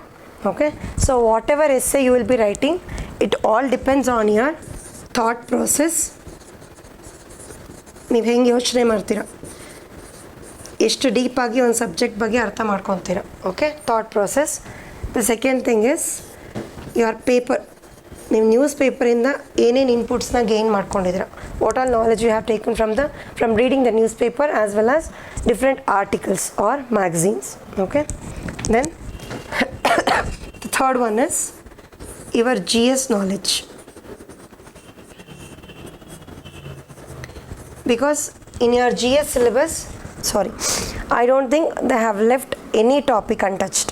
Okay, ನಿಮ್ಮ G S ಅಲ್ಲಿ ಹೆಚ್ಚು ಕಮ್ಮಿ ಎಲ್ಲ topics cover ಆಗಿದೆ, IAS ಆಗಿರ್ಬೋದು, KAS ಆಗಿರ್ಬೋದು. So ಯಾವುದೇ ಒಂದು ಟಾಪಿಕ್ನೂ ಅವರು ಸೊಸೈಟಿಗೆ ರಿಲೇಟೆಡ್ ಬಿಟ್ಟಿಲ್ಲ. ಸೊ ಹಂಗಾಗಿ ನೀವು ಜಿ ಎಸ್ ಅಲ್ಲೇ will be having ample of knowledge. Okay, so your essay writing should only rely on these three things, that is thought process, paper, reading as well as your GS knowledge. Okay, so this makes your KAS syllabus. This is mains GS3, that is paper 4. Paper 4 ಏನಕ್ಕೆ ಹಾಕಿದ್ದೀನಿ ಅಂದರೆ essay is considered as paper 1. So GS3 will be paper 4. Okay, so ಇದು I will be dealing with GS3. Okay, both for IAS and KAS full paper ನಾನು ತಗೊಳ್ತೀನಿ. Okay, so ಇದರಲ್ಲಿ ಏನೇನಿದೆ, section 1 roll and impact of science and technology. As I already told, ನಿಮ್ಮದು recent trends ಏನೇನಿದೆ science and ಟೆಕ್ನಾಲಜಿನಲ್ಲಿ, internet related ಆಗಿರ್ಬೋದು, artificial intelligence ಆಗಿರ್ಬೋದು, renewable energy. So ಇವಾಗ renewable energy is the bus word, ಆಯಿತಾ. So ಯಾಕಂದರೆ ಎಲ್ಲ ಕ್ಲೈಮೇಟ್ ಸಮ್ಮಿಟ್ಸಲ್ಲೂ ಹೋಗ್ಬಿಟ್ಟು ನಾವು ನಮ್ಮದೇ ಆದಂಥ ಪ್ಲೆಜಸ್ನ ಇಟ್ಟಿದ್ದೀವಿ, ಆಯಿತಾ. ಇಂಡಿಯಾ ಇಷ್ಟು ರಿನ್ಯೂಯಬಲ್ ಎನರ್ಜಿ ಟಾರ್ಗೆಟ್ನ ಅಚೀವ್ ಮಾಡುತ್ತೆ ಬೈ 2030, 500 ಗಿಗಾವ್ಯಾಟ್ ಟಾರ್ಗೆಟ್ನ ಅಂತ. So renewable energy it is a bus word right ನಾವು, ಆಯಿತಾ. ಸೊ ಅದನ್ನೆಲ್ಲ ನೀವು ಇದರಲ್ಲಿ ಈ ಸೆಕ್ಷನಲ್ಲಿ ಓದ್ತೀರಾ. ಓಕೆ, ನೆಕ್ಸ್ಟ್ ಈ ಸೆಕ್ಷನ್ನ ಓದಿದ್ರೆ ನಿಮಗೆ UPSC ಪ್ರಿಲಿಮ್ಸಿಗೆ ಫುಲ್ ಹೆಚ್ಚು ಕಮ್ಮಿ ಎಲ್ಲ ಕವರ್ ಆಗುತ್ತೆ. ಅಕಸ್ಮಾತ್ UPSC ಪ್ರಿಲಿಮ್ಸಲ್ಲಿ if you consider they ask 15 questions out of science and technology, ಈ ಸೆಕ್ಷನ್ 1 ಓದಿದ್ರೆ you can guarantee answer at least 13. Okay, and you should know any paper ಅದೆಷ್ಟೇ ಸ್ಟಾಟಿಕ್ ಆಗಿರ್ಬೋದು.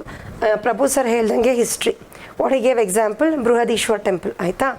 It is a static part ಅಲ್ವಾ, but still ಅದನ್ನು ಅವ್ರು current ಅಫೇರ್ಸಿಗೆ related ಮಾಡಿ ಕೇಳಿದ್ದಾರೆ ಅಲ್ವಾ. ಸೊ ಅದೇ ರೀತಿ ಈಗ ಲಾಸ್ಟ್ ಇಯರುವೆ ಸೋಮನಾಥ್ ಟೆಂಪಲ್, ಈ ಸರಿ ಅಲ್ಲ ಲಾಸ್ಟ್ ಇಯರ್ ಕೇಳಿದರು ಸೋಮನಾಥ್ ಟೆಂಪಲ್ ಬಗ್ಗೆ. So it is a static part. Somnath temple ಮುಂಚೆ ಏನಿತ್ತು ಅದೇ ಇದೆ, ಆಯಿತಾ. ಯಾಕೆ ಅಂದರೆ ಪ್ರಧಾನ ಮಂತ್ರಿ he visited Somnath temple and he introduced ಏನೋ ಶಿಲಾನ್ಯಾಸ ಎಲ್ಲ ಮಾಡಿದ್ರು, ಸೊ ಚೇಂಜಸ್ನ ತರೋದಕ್ಕೆ, ಆಯಿತಾ. ಸೊ ಇವಾಗ ಪಾರ್ಲಿಮೆಂಟ್ ಬಿಲ್ಡಿಂಗ್ ಈಗ ರೀಸೆಂಟಾಗಿ ಏನಿದೆ, ಪಾರ್ಲಿಮೆಂಟ್ ಬಿಲ್ಡಿಂಗ್ ಹೊಸದು ಇನಾಗ್ರೇಟ್ ಮಾಡಿದ್ರು. ಪ್ಲಸ್ ಇವಾಗ ರೀಸೆಂಟಾಗಿ ಉಜ್ಜೈನಲ್ಲಿ it is one of the 12 jyotirlingas of India, ಆಯಿತಾ. ಉಜ್ಜಯಿನಿಗೆ ವಿಸಿಟ್ ಮಾಡಿಬಿಟ್ಟು ಅಲ್ಲೂ ಕೂಡ ಶಿಲಾನ್ಯಾಸ ಮಾಡಿದ್ದಾರೆ, ಆಯಿತಾ. ಆ ಕಾರಿಡಾರ್, ಆ ಟೆಂಪಲ್ದು ಕಾರಿಡಾರ್. ಸೊ ಇದೆಲ್ಲ ಸ್ಟಾಟಿಕ್ ಪಾರ್ಟ್ ಆದ್ರೂ as they are in news, so the questions will be asked on them, ಆಯಿತಾ. So any paper, any subject, any section, any subsection, so ನೀವೆಲ್ಲದನ್ನೂ ಕರೆಂಟ್ ಅಫೇರ್ಸಿಗೆ ರಿಲೇಟ್ ಮಾಡೇ ಓದಬೇಕು. ಪ್ರೀವಿಯಸ್ ಇಯರ್ ಕ್ವೆಶನ್ ಪೇಪರ್ಸ್ನ ಯಾಕೆ refer ಮಾಡಬೇಕು ಅಂತ ಹೇಳ್ತಾರೆ ಅಂದರೆ ಇದಕ್ಕೇ, ಆಯಿತಾ.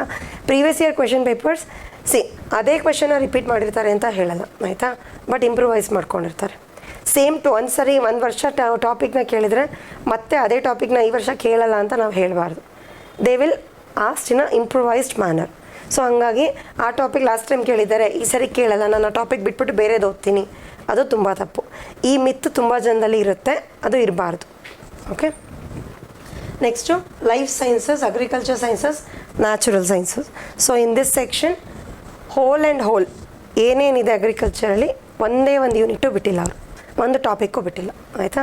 ಸ್ಟಾರ್ಟಿಂಗ್ ಫ್ರಮ್ ಅಗ್ರಿಕಲ್ಚರ್ ಹೆಂಗೆ ಇವಾಲ್ವ್ ಆಯಿತು ಅಗ್ರಿಕಲ್ಚರ್ ಇಂಡಿಯಾದಲ್ಲಿ ಹಿಡಿದು ಇನ್ನು ಮುಂದಕ್ಕೆ ನಾವು ಏನು ಮಾಡ್ತೀವಿ ಅಗ್ರಿಕಲ್ಚರಲ್ಲಿ ಅಂತ, ಪ್ಲಸ್ ಏನೇನು ಪಾಲಿಸೀಸ್ ಇದೆ, ಅಗ್ರಿಕಲ್ಚರ್ ಒಂದೇ ಅಲ್ಲ ಅದ್ರದ್ದು ಆಲಿಡ್ ಸೆಕ್ಟರ್ಸ್ ಏನೇನಿದೆ, animal husbandry, horticulture, sericulture, poultry, ಪ್ರತಿ ವರ್ಷ ಕಂಪಲ್ಸರಿ ಒಂದು ಕ್ವೆಶನ್ ಕೇಳ್ತಾರೆ.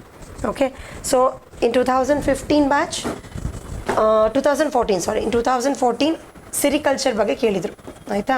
What is the status of sericulture in Karnataka. So always know in KAS ನೀವು ಇಂಡಿಯಾ ಬಗ್ಗೆ ಎಷ್ಟು ತಿಳ್ಕೊಂಡಿರ್ತೀರೋ ಅಷ್ಟೇ ಕರ್ನಾಟಕ ಬಗ್ಗೆನೂ ತಿಳ್ಕೊಂಡಿರ್ಬೇಕು ಆಯಿತಾ.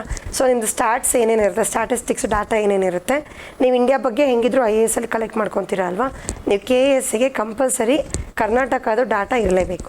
ಯಾಕಂದರೆ ಅವ್ರು ಎಷ್ಟೊಂದು ಕ್ವೆಶನ್ಸಲ್ಲಿ specifically they ask okay on Karnataka, in Karnataka what is the statistics ಅಂತ. ಓಕೆ, ಸೊ 2014 ಸಿರಿಕಲ್ಚರ್ ಬಗ್ಗೆ ಕೇಳಿದರು. 2015 they asked about goat farming ಆಯಿತಾ. ಅವರು ಈ ವರ್ಡ್ಸ್ನ ಸಿಲೆಬಸ್ಸಲ್ಲಿ ಇನ್ ಸ್ಪೆಸಿಫಿಕ್ಕಾಗಿ ಅವರೆಲ್ಲೂ ಮೆನ್ಷನ್ ಮಾಡಿಲ್ಲ, ಆನಿಮಲ್ ಹಸ್ಬೆಂಡ್ರಿ ಅಂತ ಕೊಟ್ಟಿರ್ತಾರೆ ಅಷ್ಟೇ, but they have asked about goat farming. Okay, then in 2017 paper what they have asked, blue revolution, what is it related to? Fisheries ಆಯಿತಾ, blue revolution about fisheries. So if you see the comparison ಎಲ್ಲದೂ agriculture and ಆಲಿಡ್ ಆ್ಯಕ್ಟಿವಿಟೀಸೇ ಆಯಿತಾ, but ಆ complexity ಬದಲಾಗ್ತದೆ. So ಇಲ್ಲಿ ಡೈರೆಕ್ಟಾಗಿ ಕೇಳಲಿಲ್ಲ ಅವರು, first ಡೈರೆಕ್ಟಾಗಿ ಕೇಳಿದರು ಸಿರಿಕಲ್ಚರ್ ಬಗ್ಗೆ ಹೇಳಿ ಅಂತ. ಸೊ ನಮಗೆ ಸಿರಿಕಲ್ಚರ್ ಬಗ್ಗೆ ಏನು ಗೊತ್ತಿರುತ್ತೆ ನಾವು ಬರಿತೀವಿ. ನೆಕ್ಸ್ಟ್ ಏನು ಮಾಡಿದ್ರು, ಗೋಟ್ ಫಾರ್ಮಿಂಗ್. ಇದು 100 ಮೆಂಬರ್ಸಲ್ಲಿ ನನಗೇನೋ 80 ಮೆಂಬರ್ಸಿಗೆ ಗೊತ್ತಿರೋದೇ ಡೌಟ್, ಯಾಕಂದರೆ ಅದು ಸಿಲೆಬಸ್ಸಲ್ಲಿ ಇದ್ದರೆ ಓದಿರ್ತಾರೆ. ಸಿಲೆಬಸ್ಸಲ್ಲಿ ಆ ವರ್ಡ್ ಮೆನ್ಷನ್ ಮಾಡ್ದಲ್ಲಿ ಹಂಗೆ ಕೊಟ್ಟರೆ ಸೊ ಅಂದರೆ ಇಟ್ ಈಸ್ ಅನ್ಪ್ರಡಿಕ್ಟಬಲ್, ಏನು ಬೇಕಾದರೂ ಕೇಳ್ಬೋದು ರಿಲೇಟೆಡ್ ಆಯಿತಾ. ಸೊ ಈ ಸರಿ ನೆಕ್ಸ್ಟ್ ಏನು ಕೇಳಿದ್ರು, ಡೈರೆಕ್ಟಾಗಿ ಫಿಶರೀಸ್ ಅಂತ ಕೇಳಲಿಲ್ಲ, what is blue revolution. So blue ರೆವಲ್ಯೂಷನ್ನ ನಮ್ಮ ಇಂಡಿಯಾದಲ್ಲಿ ತರೋದಕ್ಕೆ ನಾವು ಏನೇನು ಮೆಷರ್ಸ್ನ ತೊಗೊಂಡಿದ್ದೀವಿ ಆಯಿತಾ. ಸೊ ಪ್ರತಿ ವರ್ಷವೂ ಇಂಪ್ರೂವೈಸ್ ಆಗ್ತಾಯಿದೆ. ಓಕೆ, ಸೊ ನಾವು ಅದನ್ನು ಇಟ್ಕೊಳ್ಬೇಕು ತಲೆಯಲ್ಲಿ. ಸೊ ಅದಕ್ಕೆ ನಮ್ಮ ಥಾಟ್ ಪ್ರೊಸೆಸ್ ಏನಿರುತ್ತೆ ಅದು ಯಾವತ್ತೂ ಬ್ರಾಡನ್ ಆಗಬೇಕು. ಸೊ ಯಾವುದೇ ಒಂದು ವಿಷಯ ಸಿಗಲಿ ನಮಗೆ, ಇದು ಯಾಕೆ ಈ ರೀತಿ ಇದೆ, ಸರ್ ಹೇಳಿದ್ರಲ್ಲ WH ಕ್ವೆಶನ್ಸ್ ಹಾಕ್ಕೊಳ್ಬೇಕು ಅಂತ. ಸೊ ನೀವು ಡೆಪ್ತಲ್ಲಿ ಹೋಗಬೇಕು. ಇವಾಗ if U see this year question paper, prelims question paper I guess ನೀವು ನೋಡಿದ್ದೀರಾ ಅಂತ ಅಂದ್ಕೊಂಡಿದ್ದೀನಿ, ಈ ವರ್ಷದ prelims question paper. Okay, so ಮುಂಚೆ ಎಲ್ಲ ಏನಿತ್ತು, ಎಲಿಮಿನೇಷನ್ ಇತ್ತು ಆಯಿತಾ. ಎಲಿಮಿನೇಷನ್ ಅಂದರೆ ಏನು, ಅವರೇ ಆಪ್ಷನ್ಸ್ ಕೊಟ್ಟಿರ್ತಿದ್ರು. So only 1, only 2, 2 and 3 only, 3 and 4 only ಅಂತ. ಸೊ ಅಟ್ಲೀಸ್ಟ್ ನಮಗೆ ಏನಾದರೂ ಒಂದು ಆನ್ಸರ್ ಗೊತ್ತಿದ್ರೂ ನಾವು ಗೆಸ್ ಮಾಡಾದ್ರೂ ನಾವು ಟಿಕ್ ಮಾಡ್ಬೋದಿತ್ತು. ಬಟ್ ಲಾಸ್ಟ್ ಟೈಮ್ ಒಂದು 10 ಕ್ವೆಶನ್ಸ್ ಏನೋ ಕೊಟ್ಟರು, ಈ ಸರಿ ಫುಲ್ ಪೇಪರ್ ಏನಂತ ಕೊಟ್ಟಿದ್ದಾರೆ. ಸೊ ಅವರು ಆಪ್ಷನ್ಸೇ ಕೊಟ್ಟಿಲ್ಲ. ಯಾವ ಥರ ಕೊಟ್ಟಿದ್ದಾರೆ, which of the following are correct, 1 pair, 2 pairs, 3 pairs, 4 pairs. So ಯಾವ್ದು ಕರೆಕ್ಟು ಯಾವ್ದು ತಪ್ಪು ನಮ್ಗೆ ಹೆಂಗೆ ಗೊತ್ತಿರುತ್ತೆ, ನಮಗೆ ಕರೆಕ್ಟಾಗಿ ಕಾನ್ಸೆಪ್ಷುಯಲ್ ನಾಲೆಜ್ ಇದ್ದರೆ ಮಾತ್ರ ಗೊತ್ತಿರುತ್ತೆ ಆನ್ಸರ್ ಆಯಿತಾ. ಸೊ ನಾವು ಗೆಸ್ ಮಾಡೋಕ್ಕೆ ಸಾಧ್ಯನೇ ಇಲ್ಲ.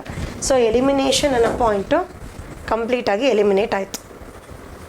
ಸೊ ಎಲಿಮಿನೇಷನ್ ನಾವು ಏನು ಯೂಸ್ ಮಾಡ್ತಿದ್ವಿ ಟ್ರಿಕ್ನ ಇಷ್ಟು ವರ್ಷ IAS ಅಲ್ಲಿ, ದಟ್ ಈಸ್ ಕಂಪ್ಲೀಟ್ಲಿ ಎಲಿಮಿನೇಟೆಡ್ ಆಯಿತಾ. ಸೊ ಇದನ್ನು ಅವ್ರು ತಂದಿದ್ದಾರೆ ಅಂದರೆ ಇನ್ನು ಮುಂದಕ್ಕೆ ಇದಕ್ಕಿಂತ ಕಾಂಪ್ಲೆಕ್ಸ್ ಆಗಿ ತರ್ತಾರೆ ಹೊತ್ತು ಮತ್ತೆ ವಾಪಸ್ ಹಿಂದಕ್ಕೆ ಹೋಗಲ್ಲ ಆಯಿತಾ. ಸೊ UPSC ಅವ್ರು ತಂದಿದ್ದಾರೆ ಅಂದರೆ KPSC ಅವರು ಫುಲ್ ಫ್ಲೆಜ್ಡ್ ಇಂಪ್ಲಿಮೆಂಟ್ ಮಾಡ್ತಾರೆ ಅಂತ ನಾನು ಹೇಳಲ್ಲ, ಅಟ್ಲೀಸ್ಟ್ ಮಾಡೋಕ್ಕಾಗೋದು ಇಲ್ಲ. ಬಿಕಾಸ್ ನಮ್ಮದ್ರಲ್ಲಿ ರೂರಲ್ ಬ್ಯಾಕ್ಗ್ರೌಂಡ್ ಸ್ಟೂಡೆಂಟ್ಸೇ ತುಂಬ ಜನ ಇರ್ತಾರೆ, ನಾವು ಫುಲ್ ಒಂದೇ ಸರಿ ಇಷ್ಟು ಕಾಂಪ್ಲೆಕ್ಸ್ ಪೇಪರ್ನ ಕೊಡೋಕ್ಕಾಗಲ್ಲ. ಸೊ UPSC ಅವ್ರು ತಂದಿದ್ದಾರೆ ಅಂದರೆ KPSC ಅವರು definitely they will replicate. Okay, ಇವರು 50 ಕ್ವೆಶನ್ಸ್ ಆ ಥರ ಕೊಟ್ಟಿದ್ದಾರೆ ಅಂದರೆ KPSC ಅವರು 5 to 6 ಕ್ವೆಶನ್ಸ್ ಆದ್ರೂ ಆ ಥರ ಕೊಡ್ಬೋದು. So from year to year the complexity of the papers, be it prelims or the mains, is changing ಆಯಿತಾ. It is increasing complexity. So ನಿಮಗೆ ಅದು ತಲೆಯಲ್ಲಿ ಇರಬೇಕು ಓದೋಕ್ಕಿಂತ ಮುಂಚೆ. ಓಕೆ, ಎನ್ವಿರಾನ್ಮೆಂಟ್ ಆ್ಯಂಡ್ ಎಕಾಲಜಿ ಇದು ಪ್ರಿಲಿಮ್ಸಲ್ಲೇ ಓವರ್ಲ್ಯಾಪ್ ಆಗುತ್ತೆ. ಇದೆರಡು ಪ್ರಿಲಿಮ್ಸಿಗೆ ಓವರ್ಲ್ಯಾಪ್ ಆಗಲ್ಲ, ಮೇನ್ಸಿಗೆ ಮಾತ್ರ ಇರುತ್ತೆ. ಇದು ಪ್ರಿಲಿಮ್ಸಿಗೆ ಓವರ್ಲ್ಯಾಪ್ ಆಗುತ್ತೆ. ಸೊ ಎನ್ವಿರಾನ್ಮೆಂಟ್ ಆ್ಯಂಡ್ ಎಕಾಲಜಿ ಏನು ಮಾಡ್ತೀವಿ, ನಮ್ಮ ಸುತ್ತಮುತ್ತ ಏನೇನಿದೆ, national parks, wild life sanctuaries. ಅದರಲ್ಲೂ ಅಷ್ಟೇ 2014 ಕರ್ನಾಟಕದ್ದು 5 ನ್ಯಾಷನಲ್ ಪಾರ್ಕ್ಸ್ ಬಗ್ಗೆ ಬರೀರಿ ಅಂತ ಕೇಳಿದರು. Okay, Then in later paper 2015 or 17, I don't remember what they asked, the difference between national park and wildlife sanctuary. Okay, then you have to write about any 5 national parks in India, not in Karnataka. So ಅವ್ರು in India ಅಂತ ಕೇಳಿದಾಗ ನಾವು ಬರೀ ಕರ್ನಾಟಕದ ಬರೆಯೋಕ್ಕಾಗಲ್ಲ, ನಾವು all over ಕರ್ನಾಟಕದೊಂದು 2 ಆದರೂ ಬರೆದು ಇನ್ನು 3 ಬೇರೆ ಸ್ಟೇಟ್ಸ್ನ ಬರೀಲೇಬೇಕಾಗತ್ತೆ. ಸೊ ಕ್ವೆಶನ್ ಟಾಪಿಕ್ ಅದೇ ಇದೆ, ಬಟ್ ಅವ್ರು ಕೇಳ್ತಿರೋವಂಥ ರೀತಿ ಬದಲಾಗಿದೆ. ಓಕೆ, ಸೊ ನೀವು ಎನ್ವಿರಾನ್ಮೆಂಟ್ ಆ್ಯಂಡ್ ಎಕಾಲಜಿನಲ್ಲಿ ನ್ಯಾಷನಲ್ ಪಾರ್ಕ್ಸಿಂದ ಹಿಡಿದು ವೆಟ್ಲ್ಯಾಂಡ್ಸು, ಮ್ಯಾಂಗ್ರೋವ್ಸ್, ಕೋರಲ್ ರೀಫ್ಸು, ಹವಳಗಳು, ಕೋರಲ್ಸು, ಆಮೇಲೆ ಫಾರೆಸ್ಟ್ ಮ್ಯಾನೇಜ್ಮೆಂಟಿಗೆ ಏನೇನು ತೊಗೊಂಡಿದ್ದಾರೆ ಸ್ಟೆಪ್ಸು, ಯಾವ್ಯಾವ ಥರ ಫಾರೆಸ್ಟ್ ಇರುತ್ತೆ, ಪ್ಲಸ್ ಏನೇನು ಡಿಸಾಸ್ಟರ್ಸ್ ಆಗುತ್ತೆ, ಪೊಲ್ಯೂಷನ್ ಯಾವ್ಯಾವ ಥರ ಪೊಲ್ಯೂಷನ್ಸ್ ಇದೆ, ಆಯಿತಾ. ಸೊ ಪ್ರತಿಯೊಂದನ್ನು ನಾವು ಎನ್ವಿರಾನ್ಮೆಂಟ್ ಆ್ಯಂಡ್ ಎಕಾಲಜಿನಲ್ಲಿ ಓದ್ತೀವಿ. ಓಕೆ, ಸೊ ಪ್ರತಿಯೊಂದು ಸೆಕ್ಷನಿಗೆ ಇದು ಬರೀ GS ಪೇಪರ್ ಇದೊಂದರಲ್ಲೇ ಅಲ್ಲ, ಪ್ರತಿಯೊಂದು ಪೇಪರಲ್ಲೂ ಆಯಿತಾ, ಪ್ರತಿಯೊಂದು ಸೆಕ್ಷನಿಗೆ 80 to 85 ಮಾರ್ಕ್ಸ್ ಇದೆ. ಓಕೆ, ಸೊ ಇನ್ ಟೋಟಲ್ 250 ಆಗುತ್ತೆ. ಯಾವ್ದಾದ್ರು 2ನ್ನ 85 ಕೊಟ್ಟು ಇನ್ನೊಂದಿನ 80 ಕೊಡ್ತಾರೆ, ಆಯಿತಾ. 2014 ಏನು ಮಾಡಿದ್ರು ಇಲ್ಲಿ ಬರೀಲ್ಲ. ಓಕೆ, 2014 ಏನು ಮಾಡಿದ್ರು, ಎಲ್ಲ ಮಿಕ್ಸಪ್ ಮಾಡಿದರು ಕ್ವೆಶನ್ಸ್ನ, ಆಯಿತಾ. 20 ಕ್ವೆಶನ್ಸ್ ಕೊಟ್ಟಿದ್ರು. ಸೊ ಸಬ್ಸೆಕ್ಷನ್ ಅಂತ ಡಿವೈಡ್ ಮಾಡಿರಲಿಲ್ಲ, ಒಟ್ಟಿಗೆ ಕೊಟ್ಟಿದ್ರು. ಓಕೆ, 2015 ಏನು ಮಾಡಿದ್ರು, ಕೆಲವು ಸೆಕ್ಷನ್ಸು ಬಿಟ್ಟೋಗಿದೆ, ಕೆಲವು ಯೂನಿಟ್ಸ್ ಬಿಟ್ಟೋಗಿದೆ ಸೆಕ್ಷನಲ್ಲಿ ಅಂತ. ಯಾಕಂದರೆ ಪ್ರತಿ ಸೆಕ್ಷನಲ್ಲೂ ನಿಮಗೆ 7 to 8 ಯೂನಿಟ್ಸ್ ಇರುತ್ತೆ. ಸೊ ಆ ಥರ ಬಿಟ್ಟು ಹೋಗಬಾರ್ದು ಅನ್ನೋ ಕಾರಣಕ್ಕೆ ಪ್ರತಿಯೊಂದು ಸಬ್ಸೆಕ್ಷನಿಂದ 80 ಮಾರ್ಕ್ಸ್, 85, 85 ಈ ಥರ ಡಿವೈಡ್ ಮಾಡಿದ್ರು. Part A, part B, part C, ಆಯಿತಾ. ಬಟ್ ಅಗೇನ್ 2017 ಏನು ಮಾಡಿದ್ರು, ಈ ಥರ ಡಿವೈಡ್ ಮಾಡಿಲ್ಲ, ಬಟ್ ಫುಲ್ ಹಾಗೇ ಮಿಕ್ಸಪ್ ಮಾಡೇ ಕೊಟ್ಟಿದ್ದಾರೆ. ಬಟ್ 2014 ಕಂಪೇರ್ ಮಾಡಿದ್ರೆ 2017 ಎಲ್ಲ ಯೂನಿಟ್ಸಿಂದನೂ ಅಟ್ಲೀಸ್ಟ್ ಒಂದೊಂದು ಕ್ವೆಶನ್ ಕವರ್ ಮಾಡಿದ್ದಾರೆ. So they have given justice to each and every unit in all subsections. Okay, only few units are there, especially in this section there are 2 units that are not so important ಅನ್ನೋದಕ್ಕಿಂತ ಹೆಚ್ಚಾಗಿ ಅವ್ರು ಕೊಟ್ಟಿರೋ ಅಂಥ ಟಾಪಿಕ್ಸೇ ಆ ಥರ ಇದ್ದಾವೆ, ಆಯಿತಾ. They are not so relevant, ಅಥವಾ ಅದಕ್ಕೆ ನಮಗೆ ಕರೆಕ್ಟಾಗಿ ಆನ್ಸರ್ ಸಿಗುತ್ತೆ ಅಂತ ನಾವು ಹೇಳೋಕ್ಕಾಗಲ್ಲ, ಆ ಥರ ಯೂನಿಟ್ಸ್ ಇದ್ದಾವೆ. ಅದು 2ರಿಂದ ಸೇರಿ ಬರೀ ಒಂದು ಕ್ವಶನ್ ಕೊಟ್ಟಿರ್ಬೋದು ಅಷ್ಟೇ. ಅದು ಬಿಟ್ಟರೆ ಪ್ರತಿಯೊಂದು ಸೆಕ್ಷನಲ್ಲಿ, ಸಬ್ಸೆಕ್ಷನಲ್ಲೂ ಪ್ರತಿಯೊಂದು ಯೂನಿಟ್ಗೂ they have given justice. So it's not like ನಾವು ನಮ್ಮ ಡಿಗ್ರಿನಲ್ಲೆಲ್ಲ ಓದ್ತಿದ್ವಲ್ಲ, ಕೆಲವು ಯೂನಿಟ್ಸ್ನ ಬಿಟ್ಬಿಟ್ಟು ಪಾಸ್ ಆಗೋಕ್ಕೆ ಎಷ್ಟು ಬೇಕೋ ಅಷ್ಟನ್ನು ಮಾತ್ರ, ಈ ಯೂನಿಟ್ಸಿಂದ ಇಷ್ಟೇ ಕೊಡ್ತಾರೆ ಕ್ವೆಶನ್ಸು ಅಂತ. ಸೊ ಆ ಥರ ಕೊಡಲ್ಲ. ಸೊ ಎಲ್ಲ ಯೂನಿಟ್ಸಿಗೂ ನೀವು ಈಕ್ವಲಾಗಿ ಕಾನ್ಸಂಟ್ರೇಟ್ ಮಾಡಬೇಕು. Okay, reference to previous year question papers ನಾನು ಹೇಳಿದ್ನಲ್ಲ, 3 ವರ್ಷದಲ್ಲೂ ಏನೇನು ಡಿಫ್ರೆನ್ಸ್ ಆಗಿದೆ ಅಂತ. ಸೊ ಯಾವತ್ತೂ ಅಂದ್ಕೊಂಡ್ಬೇಡಿ 2014 ಕೊಟ್ಟಿದ್ದಾರೆ ಅದನ್ನು ಇವಾಗ ನೆಕ್ಸ್ಟ್ ಕೊಡಲ್ಲ, 2017 ಕೊಟ್ಟಿದ್ದಾರೆ ಅದನ್ನು ನೆಕ್ಸ್ಟ್ ಕೊಡಲ್ಲ, ಅದು ಸುಳ್ಳು. ಕೊಡ್ತಾರೆ, ಇಂಪ್ರೂವೈಸ್ಡಾಗಿ ಕೊಡ್ತಾರೆ. ಓಕೆ, ಸೊ ಇದರಲ್ಲಿ 2017 even they gave a question on KMF, ಆಯಿತಾ. Critically assess or analyse the working of KMF, ಅಥವಾ KMF ಹೆಂಗೆ ಇವಾಲ್ವ್ ಆಗಿದೆ ಕರ್ನಾಟಕದಲ್ಲಿ. ಸೊ KMFಯಿಂದ ಮಿಲ್ಕ್ ಪ್ರೊಡಕ್ಷನ್ ಯಾವ ರೀತಿ ಇದಾಗಿದೆ, ಇಂಪ್ರೂವ್ ಆಗಿದೆ ಅಥವಾ ಇಂಪ್ರೂವ್ ಆಗಿಲ್ಲ, ಕ್ರಿಟಿಕಲಿ ಅನಲೈಸ್ ಮಾಡಿ ಅಂತ ಕೊಟ್ಟಿದ್ದಾರೆ, ಆಯಿತಾ. ಸೊ ಹಂಗಾಗಿ ಇದನ್ನು ಆ್ಯಕ್ಚುಲಿ ಸಿಲೆಬಸ್ಸಲ್ಲಿ they have mention this word. Okay, it's not like they haven't mention, they have mention this word. So ಹಂಗಾಗಿ ಪ್ರತಿ ವರ್ಷ ಅದು ಇಂಪ್ರೂವೈಸ್ ಆಗ್ತಾ ಇರುತ್ತೆ. ಟೆಸ್ಟ್ ಸೀರೀಸ್ ಯಾಕೆ ಬೇಕು? ಟೆಸ್ಟ್ ಸೀರೀಸ್ ಬೇಕಾ ಬೇಡವಾ? ಕಂಪಲ್ಸರಿ. ಓಕೆ, ಈ ಕಂಪಲ್ಸರಿ ಅನ್ನೋದು ಯಾಕೆ?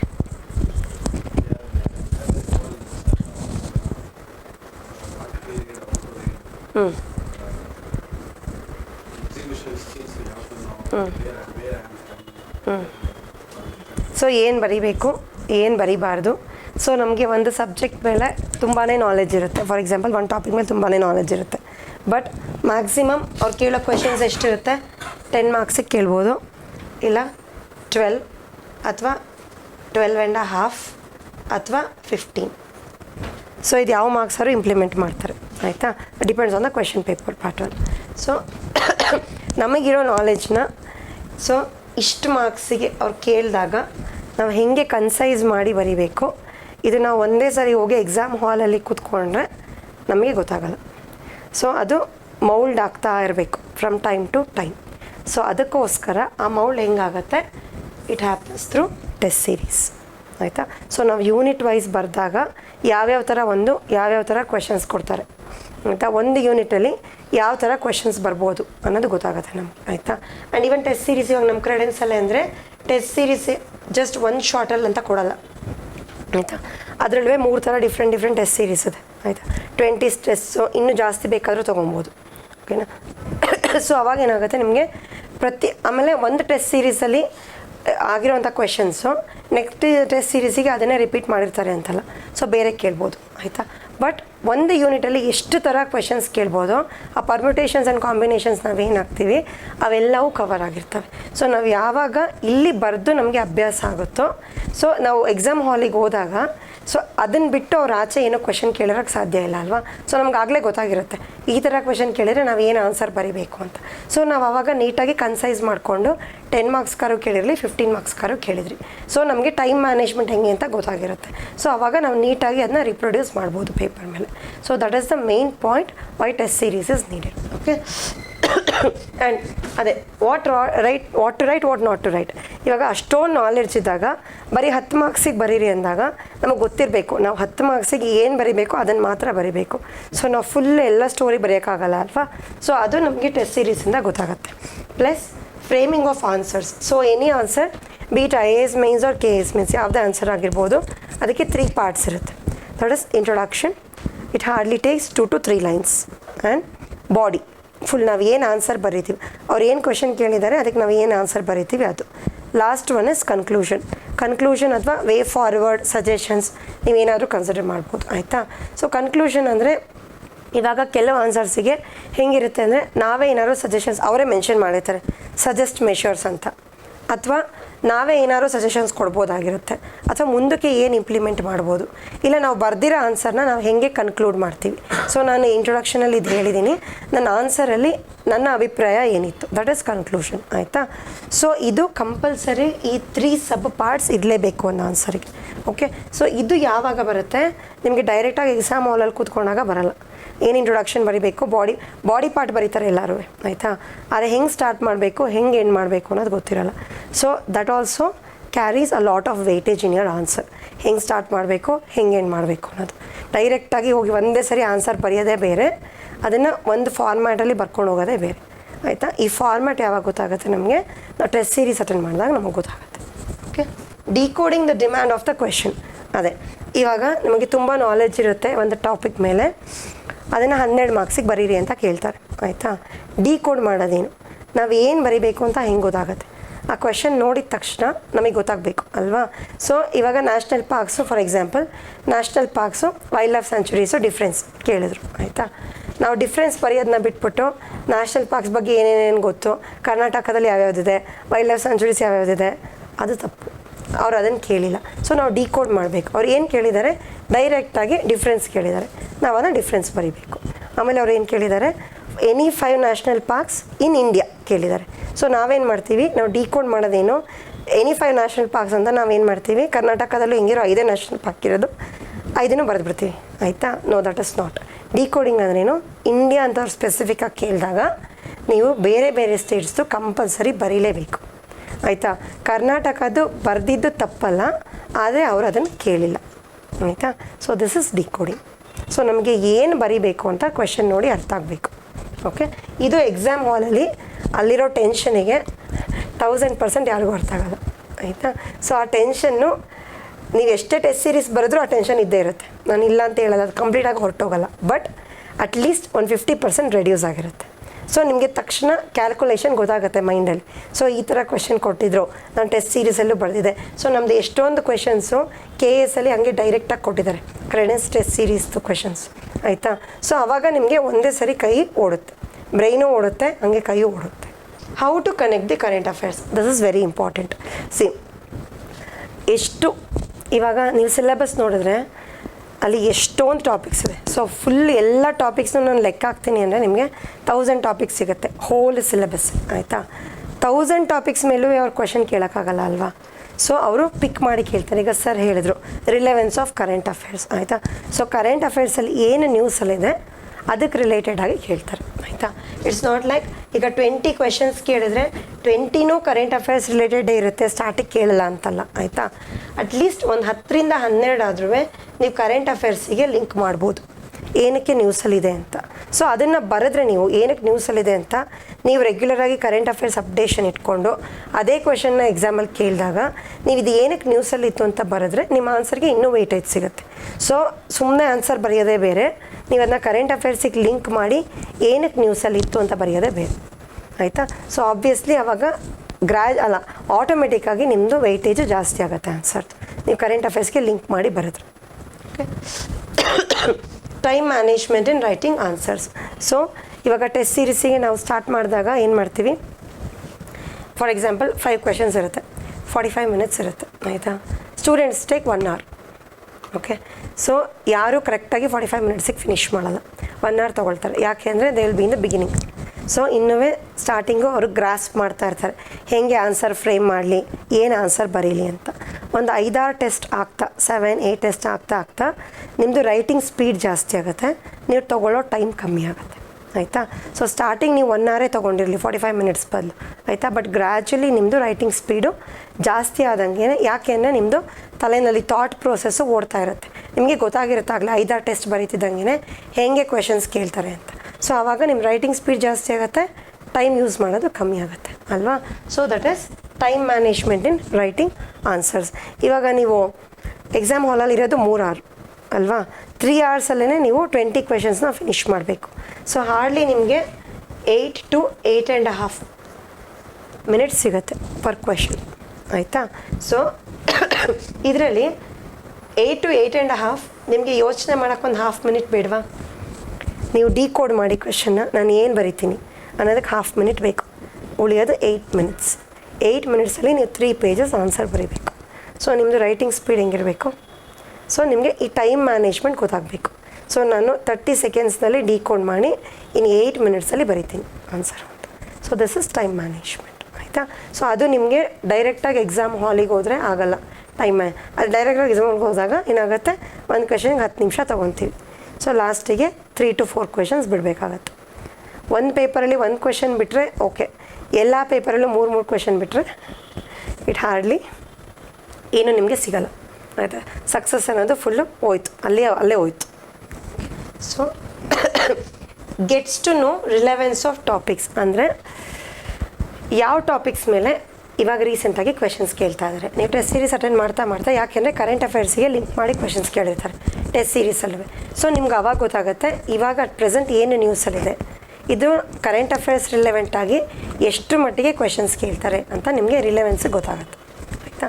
ಸೊ ಇದೆಲ್ಲ ಕಾರಣಗಳಿಂದ ನೀವು ಟೆಸ್ಟ್ ಸೀರೀಸ್ನ ಅಟೆಂಡ್ ಮಾಡಬೇಕು. This the importance of test series. Okay. So ಎಷ್ಟೊಂದು ಜನ ಅಂದ್ಕೊತಾರೆ ನಾನು ಓದ್ತೀನಿ ಅದನ್ನೇ 10 ಸರಿ ರಿವಿಷನ್ ಮಾಡ್ತೀನಿ, ಸೊ ಟೆಸ್ಟ್ ಸೀರೀಸ್ ಅವಶ್ಯಕತೆ ಇಲ್ಲ, ನಾನು ಹಂಗೆ ಹೋಗ್ಬಿಟ್ಟು ಬರಿತೀನಿ ಅಂತ. ಇನ್ನು ಕೆಲವರು ಯಾವ ಮೈಂಡ್ ಸೆಟ್ಟಲ್ಲಿ ಇರ್ತಾರೆ ಅಂದರೆ ನಾವೇ ಒಂದು ಕ್ವೆಶನ್ ಪೇಪರ್ ತೊಗೊಂಡು ಬರೋಣ, ಸೊ ನಾನೇ ಬರಿತೀನಿ ನೀನು ಕರೆಕ್ಷನ್ ಮಾಡು, ನೀನು ಬರೀ ನಾನು ಕರೆಕ್ಷನ್ ಮಾಡ್ತೀನಿ, ಆಯಿತಾ. ಅದು ಯಾವಾಗ ವರ್ಕೌಟ್ ಆಗುತ್ತೆ ಅಂದರೆ ನೀವು ಟೆಸ್ಟ್ ಸೀರೀಸುವೇ ಬರೆದು ಇನ್ನೂ ಯಾವುದಾದ್ರೂ ಕ್ವೆಶನ್ಸು ಈಗ ವೆಬ್ಸೈಟ್ಸಲ್ಲೆಲ್ಲ ಹಾಕ್ತಿರ್ತಾರೆ. ಈಗ ನಾವೇ ಕ್ಲಾಸಲ್ಲಿ ಕೆಲವು ಕ್ವೆಶನ್ಸ್ ಕೊಡ್ತೀವಿ ಸಂಡೇಸು ಕ್ಲಾಸ್ ಆದಮೇಲೆ ಪ್ರತಿ ಸಂಡೇ, ಆಯಿತಾ. ಆ ವಾರದ ಏನೇನಾಗಿದೆ ಅದಕ್ಕೆ ಮೇನ್ಸ್ ರಿಲೇಟೆಡ್ ಕ್ವೆಶನ್ಸು ಅದರಲ್ಲಿ ಕೊಟ್ಟಾಗ್ಲೂ ಎಲ್ಲ ಸ್ಟೂಡೆಂಟ್ಸು ಬರೆಯಲ್ಲ, only few students write that, ಆಯಿತಾ. It depends on the individuals. So ಬರೆಯೋಕ್ಕೆ ಇಂಟ್ರೆಸ್ಟ್ ಇರೋರು ಬರೀತಾರೆ, ಬರೆಯೋಕ್ಕೆ ಇಂಟ್ರೆಸ್ಟ್ ಇಲ್ಲದಲ್ಲೇ ಇರೋರು ನಾವು ಆಮೇಲೆ ಪ್ರಿಲಿಮ್ಸ್ ನೋಟಿಫಿಕೇಷನ್ ಕಾಲ್ ಮಾಡಿದಾಗ ಆಗ ಕೂತ್ಕೊಂಡು ನಾನು 2 monthsಲ್ಲಿ ಬರಿತೀನಿ ಅನ್ನೋರು ಇರ್ತಾರೆ, ಆಯಿತಾ. ಸೊ ನಿಮಗೆ ಸಕ್ಸಸ್ ಹೆಂಗೆ ಬೇಕು ಆ ಥರ ನೀವು ನಿಮ್ಮ ಪ್ರಿಪ್ರೇಷನ್ನ ಮೌಲ್ಡ್ ಮಾಡ್ಕೊಬೇಕು, ಆಯಿತಾ. ಸೊ ನೀವು ನಿಮ್ಮ ಫ್ರೆಂಡ್ಸ್ ಜೊತೆ ಡಿಸ್ಕಸ್ ಮಾಡಿ ಗ್ರೂಪ್ ಮಾಡ್ಕೊಳ್ಳಿ, ಅವ್ರ ಪೇಪರ್ ನೀವು ಕರೆಕ್ಷನ್ ಮಾಡಿ, ನಿಮ್ಮ ಪೇಪರ್ ಅವ್ರು ಕರೆಕ್ಷನ್ ಮಾಡಿ, ಅದೆಲ್ಲ ಸರಿ, ಆಯಿತಾ. ಟೆಸ್ಟ್ ಸೀರೀಸ್ನ ಬರೆದು ಅದನ್ನೆಲ್ಲ ಮಾಡಬೇಕು. ಟೆಸ್ಟ್ ಸೀರೀಸ್ ಬರೀದಲ್ಲೇ ನಾನೇ ಮಾಸ್ಟರು, ನಾನೇ ಕರೆಕ್ಷನ್ ಮಾಡ್ಕೊತೀನಿ ಅಂದರೆ ಅದು ತಪ್ಪಾಗುತ್ತೆ, ಓಕೆನಾ. So test series is very important, go through it. ನಿಮ್ಮ ಪ್ರಿಪ್ರೇಷನ್ ನೀವು ಎಲ್ಲಿ ನಿಂತಿದ್ದೀರಾ, where you stand in your preparation. ನಾನು ಯಾವ ಟಾಪಿಕ್ನ ಓದಿಲ್ಲ, ಇವಾಗ ಟೆಸ್ಟ್ ಸೀರೀಸಲ್ಲಿ ಎಷ್ಟೊಂದು ಟಾಪಿಕ್ಸ್ ಕೊಟ್ಟಿರ್ತಾರೆ, ಆಯಿತಾ. ನಾವು ಅದನ್ನ ನೋಡೇ ಇರಲ್ಲ, ಯಾಕಂದರೆ ನಾವು ಸಿಲೆಬಸಲ್ಲಿ ಮೆನ್ಷನ್ ಮಾಡಿರಲ್ಲ. ಇಟ್ ಇಸ್ ನಾಟ್ ಲೈಕ್ ಅವರೆಲ್ಲೂ ಹೇಳಿಲ್ಲ ನಾವು ಸಿಲೆಬಸಲ್ಲಿ ಏನು ಮೆನ್ಷನ್ ಮಾಡಿದ್ದೀವಿ ನಾವು ಅದ್ರ ಮೇಲೆ ಕ್ವೆಶನ್ಸ್ ಕೇಳ್ತೀವಿ ಅಂತ. ಒಂದು ಸಿಲೆಬಸ್ ಒಂದು ವರ್ಡ್ ಅಂದರೆ ಅದು ತುಂಬ ಬ್ರಾಡರ್ ಕಾನ್ಸೆಪ್ಟ್, ಅದ್ರ ಅಂಡರ್ ಏನು ಬೇಕಾದರೂ ಅವ್ರು ಕೇಳ್ಬೋದು, ಫಾರ್ ಎಕ್ಸಾಂಪಲ್ ನಾನು ಗೋಟ್ ಫಾರ್ಮಿಂಗ್ ಹೇಳಿದ್ನಲ್ಲ ಹಾಗೆ ಆಯಿತಾ. ಆಲಿಡ್ ಆ್ಯಕ್ಟಿವಿಟೀಸ್ ಅಂತ ಇದೆ, ಅವರೆಲ್ಲೂ ಮೆನ್ಷನ್ ಮಾಡಿಲ್ಲ, ಬಟ್ ಅವ್ರು ಕೇಳಿದ್ದಾರೆ. ನಾವು ಹೋಗ್ಬಿಟ್ಟು ನೀವು ಯಾಕೆ ಕೇಳಿದ್ರಿ ಅಂತ ಹೇಳೋಕ್ಕಾಗಲ್ಲ ಅಲ್ವಾ. ಸೊ ಹಂಗಾಗಿ ಎಷ್ಟೊಂದು ಟೆಸ್ಟ್ ಸೀರೀಸಲ್ಲಿ ನಿಮಗೆ ಕ್ವೆಶನ್ಸ್ ನೋಡಿದಾಗ ಆವಾಗ ನಿಮಗೆ ಗೊತ್ತಾಗುತ್ತೆ. ನೀವು ಸಿನಾಪ್ಸಿಸ್ ನೋಡಿ ವಿಲ್ ಅಂಡರ್ಸ್ಟ್ಯಾಂಡ್, ಓ ನಾನು ಈ ಕ್ವೆಶನಿಗೆ ನಾನು ಪ್ರಿಪೇರ್ ಆಗಬೇಕು ಅಂತ. ಮತ್ತು ನಿಮ್ಮದು ಇಂಪ್ರೂವೈಸ್ ಆಗುತ್ತೆ ಪ್ರಿಪ್ರೇಷನ್ ಆವಾಗ. ಸೊ ಎಲ್ಲವೇ ನಿಮ್ಮದು ಪ್ರಿಪ್ರೇಷನು ಡಿಸಿಲರೇಟ್ ಆಗಲ್ಲ, it accelerates, your preparation accelerates by writing the test series. Okay, be it IAS or KAS. Mentoring ಅಂದರೆ ಏನು? ಇಂಡಿವಿಜುವಲ್, 1-on-1 ಮೆಂಟ್ರಿಂಗ್ ಅಂದರೆ ಇಂಡಿವಿಜುವಲ್ ಗೈಡೆನ್ಸ್ ಅಲ್ವಾ. ಸೊ ಮೆಂಟರಿಂಗ್ ಅಂದರೆ ಏನನ್ನ ಮೆಂಟರ್ ಮಾಡ್ತೀವಿ ನಾವು?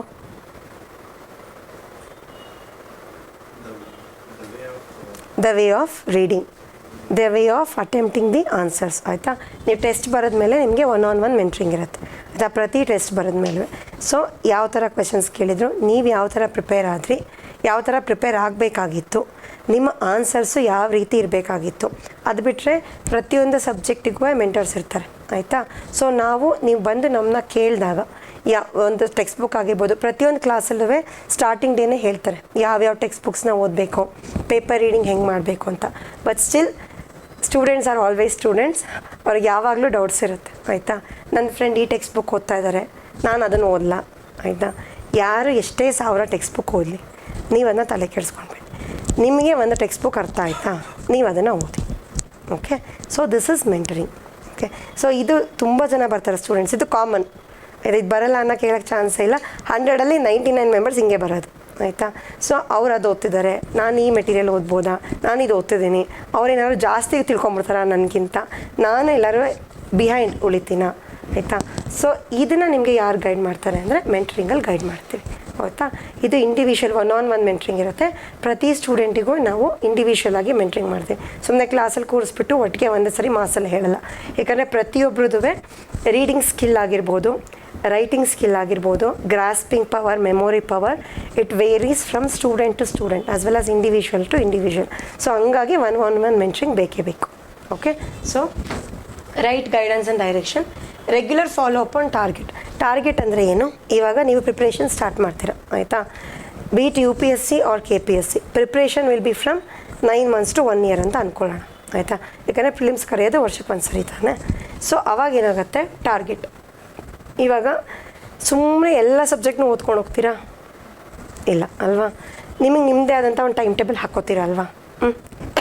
ಸೊ ಇಷ್ಟು ಡೇಸಲ್ಲಿ ಈ ಸಬ್ಜೆಕ್ಟ್ NCERTs ಓದಬೇಕು. ಕೆಲವರು ಏನು ಮಾಡ್ತಾರೆ, ಫುಲ್ NCERTs ಎಲ್ಲ ಒಟ್ಟಿಗೆ ಓದ್ಬಿಡ್ತಾರೆ, ಆಮೇಲೆ ಸ್ಟ್ಯಾಂಡರ್ಡ್ ಬುಕ್ ಸ್ಟಾರ್ಟ್ ಮಾಡ್ತಾರೆ.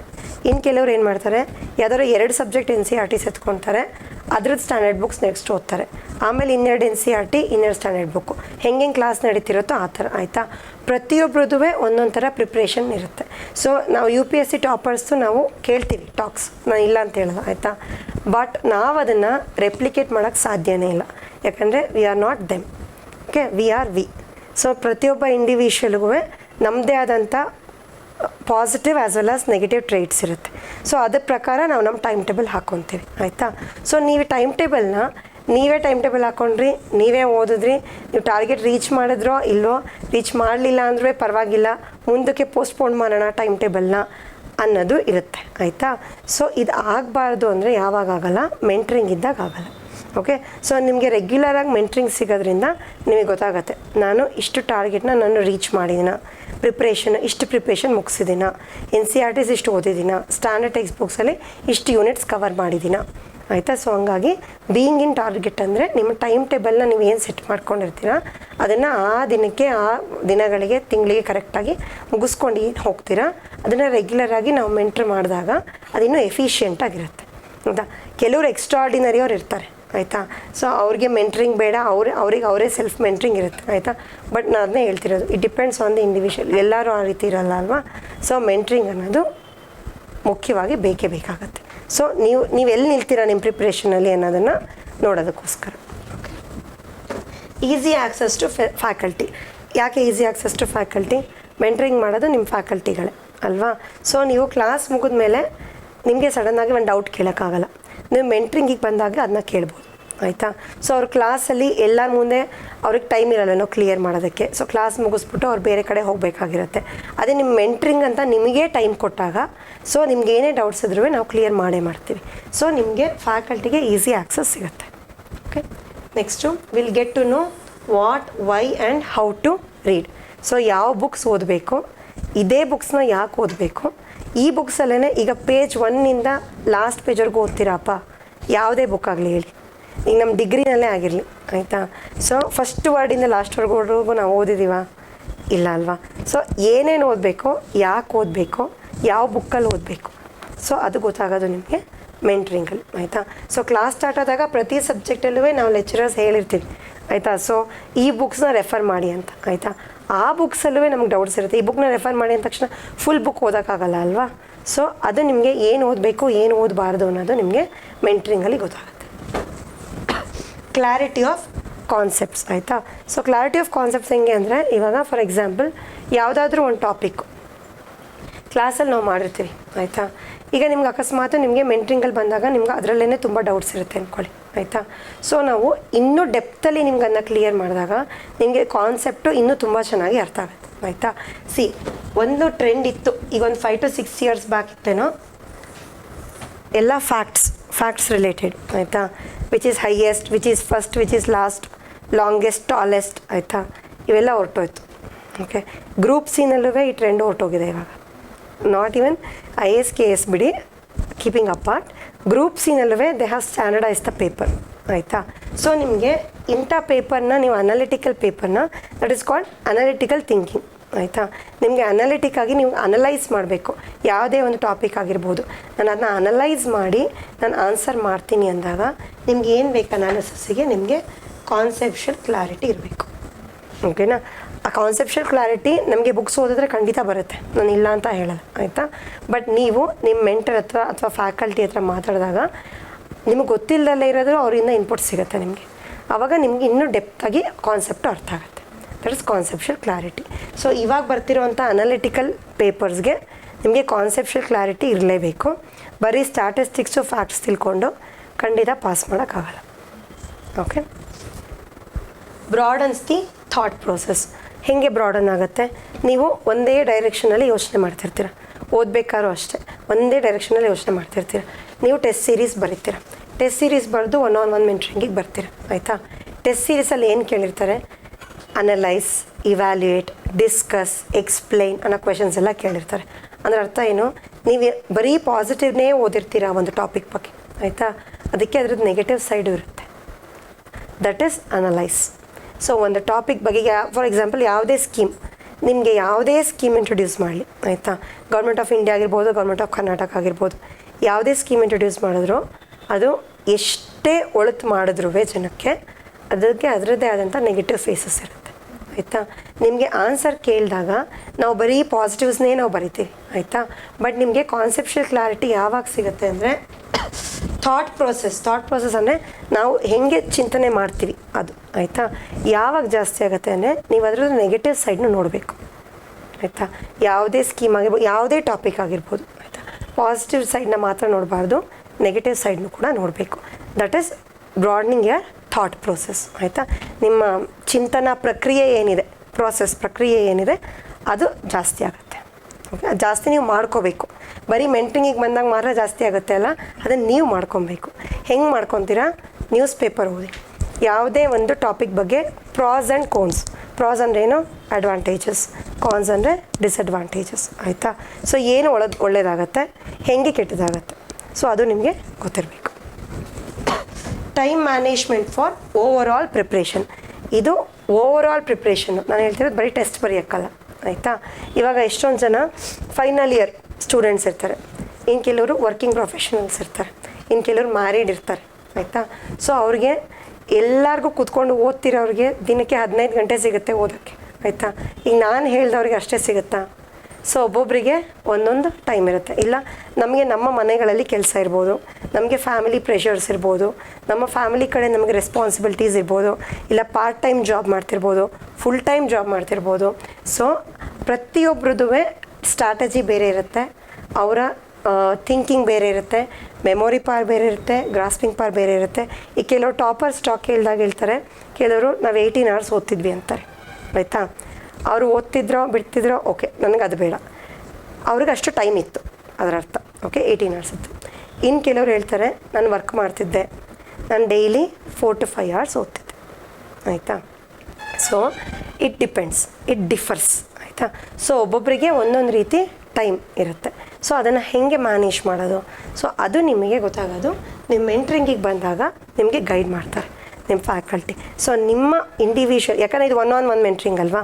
ಈ ಕ್ಲಾಸಲ್ಲಿ ಕೂತ್ಕೊಂಡು ಮಾಸಾಗಿ ಹೇಳೋದಕ್ಕೂ ಪ್ರತಿಯೊಬ್ಬ ಇಂಡಿವಿಜುವಲಿಂದ ಫೀಡ್ಬ್ಯಾಕ್ ತೊಗೊಂಡು ಮೆಂಟ್ರಿಂಗ್ ಮಾಡೋದಕ್ಕೂ ಡಿಫ್ರೆನ್ಸ್ ಇದೆ ಅಲ್ವಾ. ಸೊ ಆವಾಗ ನಮಗೆ ಗೊತ್ತಾಗುತ್ತೆ ನಿಮ್ಮ ಟೈಮ್ ಕನ್ಸ್ಟ್ರೇಂಟ್ಸ್ ಏನೇನಿದೆ ಅಂತ, ಅದಕ್ಕೆ ತಕ್ಕಂಗೆ ನಾವು ನಿಮಗೆ ಗೈಡ್ ಮಾಡ್ತೀವಿ, ಓಕೆ. ಸೊ ಇದು ಟೆಸ್ಟ್ ಬರೆಯೋದಕ್ಕಲ್ಲ, this is time management for overall preparation, ಆಯಿತಾ. ಟೆಸ್ಟ್ ಬರೆಯೋದೇ ಬೇರೆ, ಟೈಮ್ ಮ್ಯಾನೇಜ್ಮೆಂಟು, ಇದು ಓವರ್ ಆಲ್ ಪ್ರಿಪ್ರೇಷನ್ನೇ ಬೇರೆ.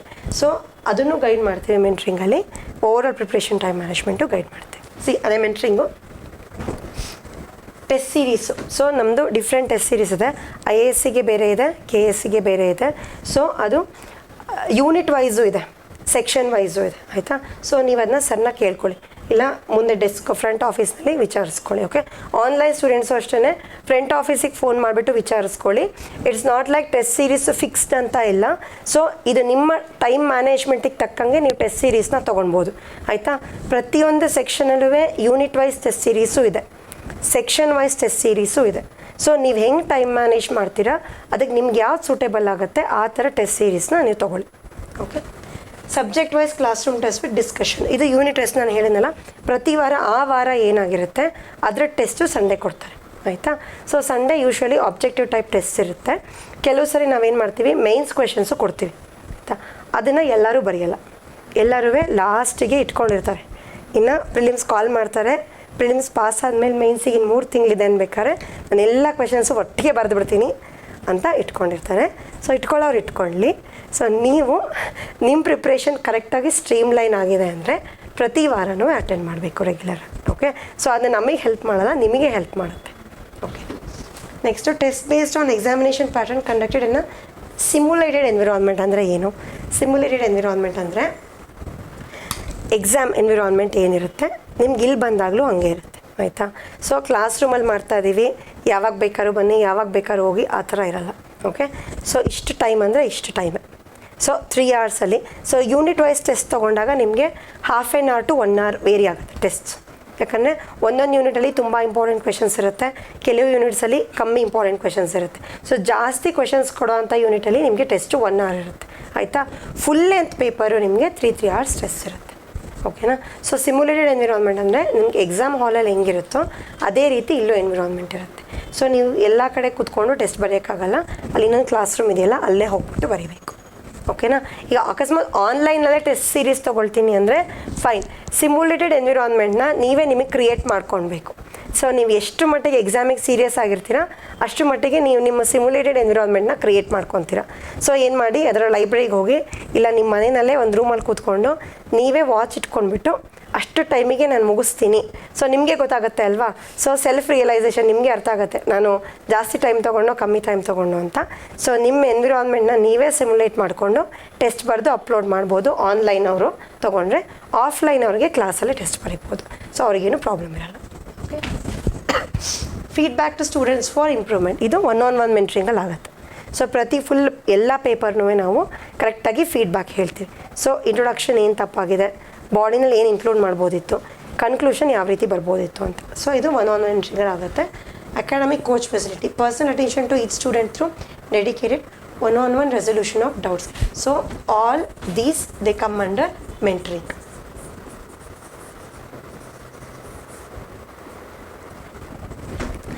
ಸೊ ನಮ್ಮ ಕಡೆಯಿಂದ ಇದೆಲ್ಲ ಆಗಬೇಕು ಅಂದರೆ ನಿಮ್ಮ ಕಡೆಯಿಂದನೂ ಅದೇ ರೀತಿ ಇರಬೇಕು ರೆಸ್ಪಾನ್ಸ್ ಅಲ್ವಾ. ಸೊ ಟೆಸ್ಟ್ ಸೀರೀಸು ರೆಗ್ಯುಲರ್ ಆಗಿ ಅಟೆಂಡ್ ಮಾಡಬೇಕು, ಆಯಿತಾ. ಅವ್ರ ಪ್ರಿಲಿಮ್ಸ್ ನೋಟಿಫಿಕೇಷನ್ನು ಯಾವಾಗಾದರೂ ಕಾಲ್ ಮಾಡಲಿ. ನಿಮ್ಮ ಪ್ರಿಪ್ರೇಷನ್ ನಿಮಗೆ ಜಾಸ್ತಿ ಟೈಮ್ ಸಿಗ್ದಷ್ಟು ನಿಮಗೆ ಒಳ್ಳೇದಲ್ವಾ. ಆ್ಯಂಡ್ ಮೋರ್ ಓವರ್ ಕೆಲವರು ಅಂದ್ಕೊತಾರೆ ನೋಟಿಫಿಕೇಷನ್ ಕಾಲ್ ಮಾಡಿದಾಗ ಹೋಗಿ ಕ್ಲಾಸಿಗೆ ಸೇರ್ಕೊಳ್ಳೋಣ ಅಂತ, ಆಯಿತಾ. ಇದು ಮ್ಯಾಕ್ಸಿಮಮ್ ಜನಗಳಲ್ಲಿ ಇರುತ್ತೆ, okay. See but what I personally ಪರ್ಸ್ನಲ್ಲಾಗಿ ನಾನು ಏನು ಹೇಳೋಕ್ಕೆ ಇಷ್ಟಪಡ್ತೀನಿ ಅಂದರೆ ನಾಟ್ ಆ್ಯಸ್ ಅ ಸೆಷನ್, ಆಯಿತಾ. ಪರ್ಸ್ನಲಾಗಿ ನಾನು ಹೇಳೋಕ್ಕೆ ಇಷ್ಟಪಡ್ತೀನಿ ಅಂದರೆ ನಿಮ್ಮ ಲೈಫ್ನಲ್ಲಿ ಇವತ್ತು ಹೆಂಗಿದೆ ಅದು ನಾಳೆನೂ ಹಿಂಗೆ ಇರುತ್ತೆ ಅಂತ ನಿಮಗೆ ಗ್ಯಾರಂಟಿ ಇಲ್ಲ, ಆಯಿತಾ. ಇನ್ನು 3 ತಿಂಗಳಾದಮೇಲೆ ಸಿನಾರಿಯೋ ಹಿಂಗಾರು ಬದಲಾಗಿರ್ಬೋದು. ಸೊ ಇವಾಗ ನಿಜವಾಗ್ಲೂ ನಿಮ್ಮಲ್ಲಿ ಟೈಮ್ ಇದ್ದರೆ, ನಿಮಗೆ ಆ ಸ್ಟ್ರೆಂತ್ ಇದ್ದರೆ, ಎಲ್ಲ ಫೇವರೇಬಲ್ ಕಂಡೀಷನ್ಸ್ ಇದ್ದರೆ ನೀವು ಯಾವ ನೋಟಿಫಿಕೇಷನ್ಸಿಗೂ ವೆಯ್ಟ್ ಮಾಡಬೇಡಿ. If you are really aspiring to become a civil servant, come and join as soon as possible. It is for your well and good, because no one knows what happens in future. ಇನ್ನು 6 ತಿಂಗಳಾದಮೇಲೆ ನಿಮ್ಗೆ ಈಗ ಇರೋವಂಥ ಎಲ್ಲ favourable ಕಂಡೀಷನ್ಸ್ವೇ ಇದೇ ರೀತಿ continue ಆಗೋಲ್ಲ. ನಾನು ಎಷ್ಟೊಂದು ಜನ ಸ್ಟೂಡೆಂಟ್ಸ್ನ ನೋಡಿದ್ದೀನಿ, ಫ್ಯಾಮಿಲಿ ಪ್ರೆಷರ್ ಆಗಿರ್ಬೋದು, ಸಡನ್ ಡೆತ್ ಆಗುತ್ತೆ ಫ್ಯಾಮಿಲಿನಲ್ಲಿ, ಪ್ರಿಪ್ರೇಷನ್ ಅರ್ಧಕ್ಕೆ ಬಿಟ್ಟು ಹೊರಟೋಗ್ತಾರೆ, ಆಯಿತಾ. ಈ ಥರ ಅನ್ಕಂಡೀಷನಲ್ ಸರ್ಕಮ್ಸ್ಟೆನ್ಸಸ್ ಎಷ್ಟೊಂದು ಉಂಟಾಗತ್ತೆ. ಸೊ ಹಂಗಾಗಿ ಯಾವುದಕ್ಕೂ ನೀವು ನಾನು ಮುಂದಕ್ಕೆ ಮಾಡ್ತೀನಿ, ನಾಳೆ ಮಾಡ್ತೀನಿ, ನಾಡಿದ್ದು ಮಾಡ್ತೀನಿ ಆ ಥರ ವೆಯ್ಟ್ ಮಾಡಬೇಡಿ, ಓಕೆನಾ. ಸೊ ನಿಮ್ಗೆ ಇವಾಗೆಲ್ಲ ಫೇವರೇಬಲ್ ಇದ್ದರೆ you start your preparation as soon as possible if you are really aspiring to become a civil servant. Okay, ಇನ್ನೇನಾದರೂ ಡೌಟ್ಸ್ ಇದೆಯಾ? ಪ್ರತಿಯೊಂದು ಸಬ್ಜೆಕ್ಟಿಗೂ ನಾವು ಮೆಟೀರಿಯಲ್ಸ್ ಕೊಡ್ತೀವಿ, ಆಯಿತಾ. ಬಟ್ ಬರೀ ಇಷ್ಟನ್ನೇ ಓದಿ ಅಂತ ನಾವು ಹೇಳಲ್ಲ, ನಾವು ಹೇಳಬಾರ್ದು, ಆಯಿತಾ. ಯಾಕೆ ಅಂದರೆ NCERT books, these are the foundation for all the subjects, ಆಯಿತಾ. Standard books, okay. ಸೊ ನಾವು ಮಟೀರಿಯಲ್ಸ್ನಲ್ಲಿ ಸ್ಟ್ಯಾಂಡರ್ಡ್ ಬುಕ್ಸ್ ಅದಿರೋ ಎಲ್ಲದನ್ನು ಕವರ್ ಅಂತೂ ಮಾಡೋಕ್ಕಾಗಲ್ಲ, ಆಯಿತಾ. ನಾವು ಜಸ್ಟ್ ಒಂದು ಜಿಸ್ಟನ್ನ ಕೊಟ್ಟಿರ್ತೀವಿ. ಇನ್ನು ಕೆಲವನ್ನ ನಾವು ಕ್ಲಾಸಲ್ಲಂತೂ ಡಿಕ್ಟೇಟ್ ಮಾಡ್ತೀವಿ, ಆಯಿತಾ. ಕ್ಲಾಸಲ್ಲಿ ಹ್ಯಾಂಡ್ಔಟ್ಸ್ ಕೊಡ್ತೀವಿ, ಇಲ್ಲ ಸರ್ ಎಲ್ಲ ಕ್ಲಾಸಲ್ಲಿ ಆನ್ಸರ್ಸ್ ಡಿಕ್ಟೇಟ್ ಮಾಡ್ತಾರೆ, ಆಯಿತಾ. ಸೊ ಇದು ಎಲ್ಲದೂ ಕ್ರೆಡೆನ್ಸ್ IAS ಮಟೀರಿಯಲ್ಸ್ ಆಗಿರ್ಬೋದು, ನಮ್ಮ ನೋಟ್ಸು, ನಮ್ಮ ಹ್ಯಾಂಡ್ಔಟ್ಸು ಎಲ್ಲದೂ ನಿಮಗೆ ಸ್ಟ್ಯಾಂಡರ್ಡ್ ಬುಕ್ಸಲ್ಲೇ ಇರುತ್ತೆ, ಆಯಿತಾ. ಇಲ್ಲ ಅದರಲ್ಲಿ ಇಲ್ದೆಲ್ಲ ಇರೋದನ್ನೂ ನಾವು ಕೆಲವು ನೋಟ್ಸಲ್ಲಿ ಬರೆಸ್ತೀವಿ, ಓಕೆ. ಸೊ ಬರೀ ಇದನ್ನೇ ಓದಿ ಅಂತ ನಾನು ಹೇಳಲ್ಲ, ಹೇಳಲೂಬಾರ್ದು, okay. So your duty is you should read everything, okay. First you start from NCERT books, because they are the basic one. ನಿಮಗೆ ಕರೆಕ್ಟಾಗಿ ಫೌಂಡೇಶನ್ ಸಿಗುತ್ತೆ, ಏನಿದೆ ಸಬ್ಜೆಕ್ಟು ಅಂತ ನಿಮಗೆ ಅರ್ಥ ಆಗುತ್ತೆ. ಆಮೇಲೆ ನೀವು ಕ್ಲಾಸ್ ಅಟೆಂಡ್ ಮಾಡ್ತಾ ನಿಮಗೆ ನೋಟ್ಸ್ ಡಿಕ್ಟೇಟ್ ಮಾಡ್ತೀವಿ, ಇಲ್ಲ ಹ್ಯಾಂಡ್ಔಟ್ಸ್ ಕೊಡ್ತೀವಿ, ಪ್ಲಸ್ ಅದಲ್ಲದೆ IAS ಮಟೀರಿಯಲ್ಸ್, ಕ್ರೆಡೆನ್ಸ್ IAS ಮಟೀರಿಯಲ್ಸ್ ಕೊಡ್ತೀವಿ, ಆಯಿತಾ. ಸೊ ಹ್ಯಾಂಡ್ಔಟಲ್ಲಿ ಇಲ್ದಲ್ಲೇ ಇರೋದು ಎಷ್ಟೊಂದು ಮಟೀರಿಯಲ್ಸಲ್ಲಿ ಇರುತ್ತೆ. ಸೊ ಇದನ್ನು ಓದಿ ಜೊತೆಗೆ ಸ್ಟ್ಯಾಂಡರ್ಡ್ ಬುಕ್ಸ್ನೂ ನೀವು ರೆಫರ್ ಮಾಡಬೇಕು. ಟೈಮ್ ಆಗುತ್ತಾ? ಖಂಡಿತ ಆಗುತ್ತೆ. ಯಾವಾಗ ನೀವು ಟೈಮ್ ಟೇಬಲ್ ಹಾಕ್ಕೊಂಡು ನಿಮ್ಮ ಟೈಮ್ನ ಮ್ಯಾನೇಜ್ ಮಾಡಿದಾಗ, ಆಯಿತಾ. ಎಲ್ಲದನ್ನು ಒಟ್ಟಿಗೆ ಹೋಗ್ಬಿಟ್ಟು ಇಷ್ಟೊಂದು ಟೈಮ್ ಸಾಲತ್ತಾ ಇಲ್ಲ. ನಾವು ಹಂಗೆ ಅಂದ್ಕೊತೀವಿ. ನೀವು ಪ್ರತಿದಿನ ಕ್ಲಾಸಲ್ಲಿ ಏನು ಮಾಡ್ತಾರೆ, ನೀವು ಅದ್ರದ್ದು NCERT ಫಸ್ಟೇ ಓದಿರ್ತೀರ, ಆಯಿತಾ. ಪ್ರತಿದಿನ ಕ್ಲಾಸಲ್ಲಿ ಏನು ಮಾಡ್ತಾರೆ, ಅದ್ರದ್ದು ನೋಟ್ಸು, ನಮ್ಮದು ಇನ್ಸ್ಟಿಟ್ಯೂಟ್ದು ಮಟೀರಿಯಲ್ಸು, ಆ ಪೋರ್ಷನ್ನ ಈ ಸ್ಟ್ಯಾಂಡರ್ಡ್ ಬುಕ್ಸ್ನಲ್ಲಿ ಓದಿದ್ರೆ 100% ಟೈಮ್ ಮ್ಯಾನೇಜ್ಮೆಂಟ್ ಆಗುತ್ತೆ.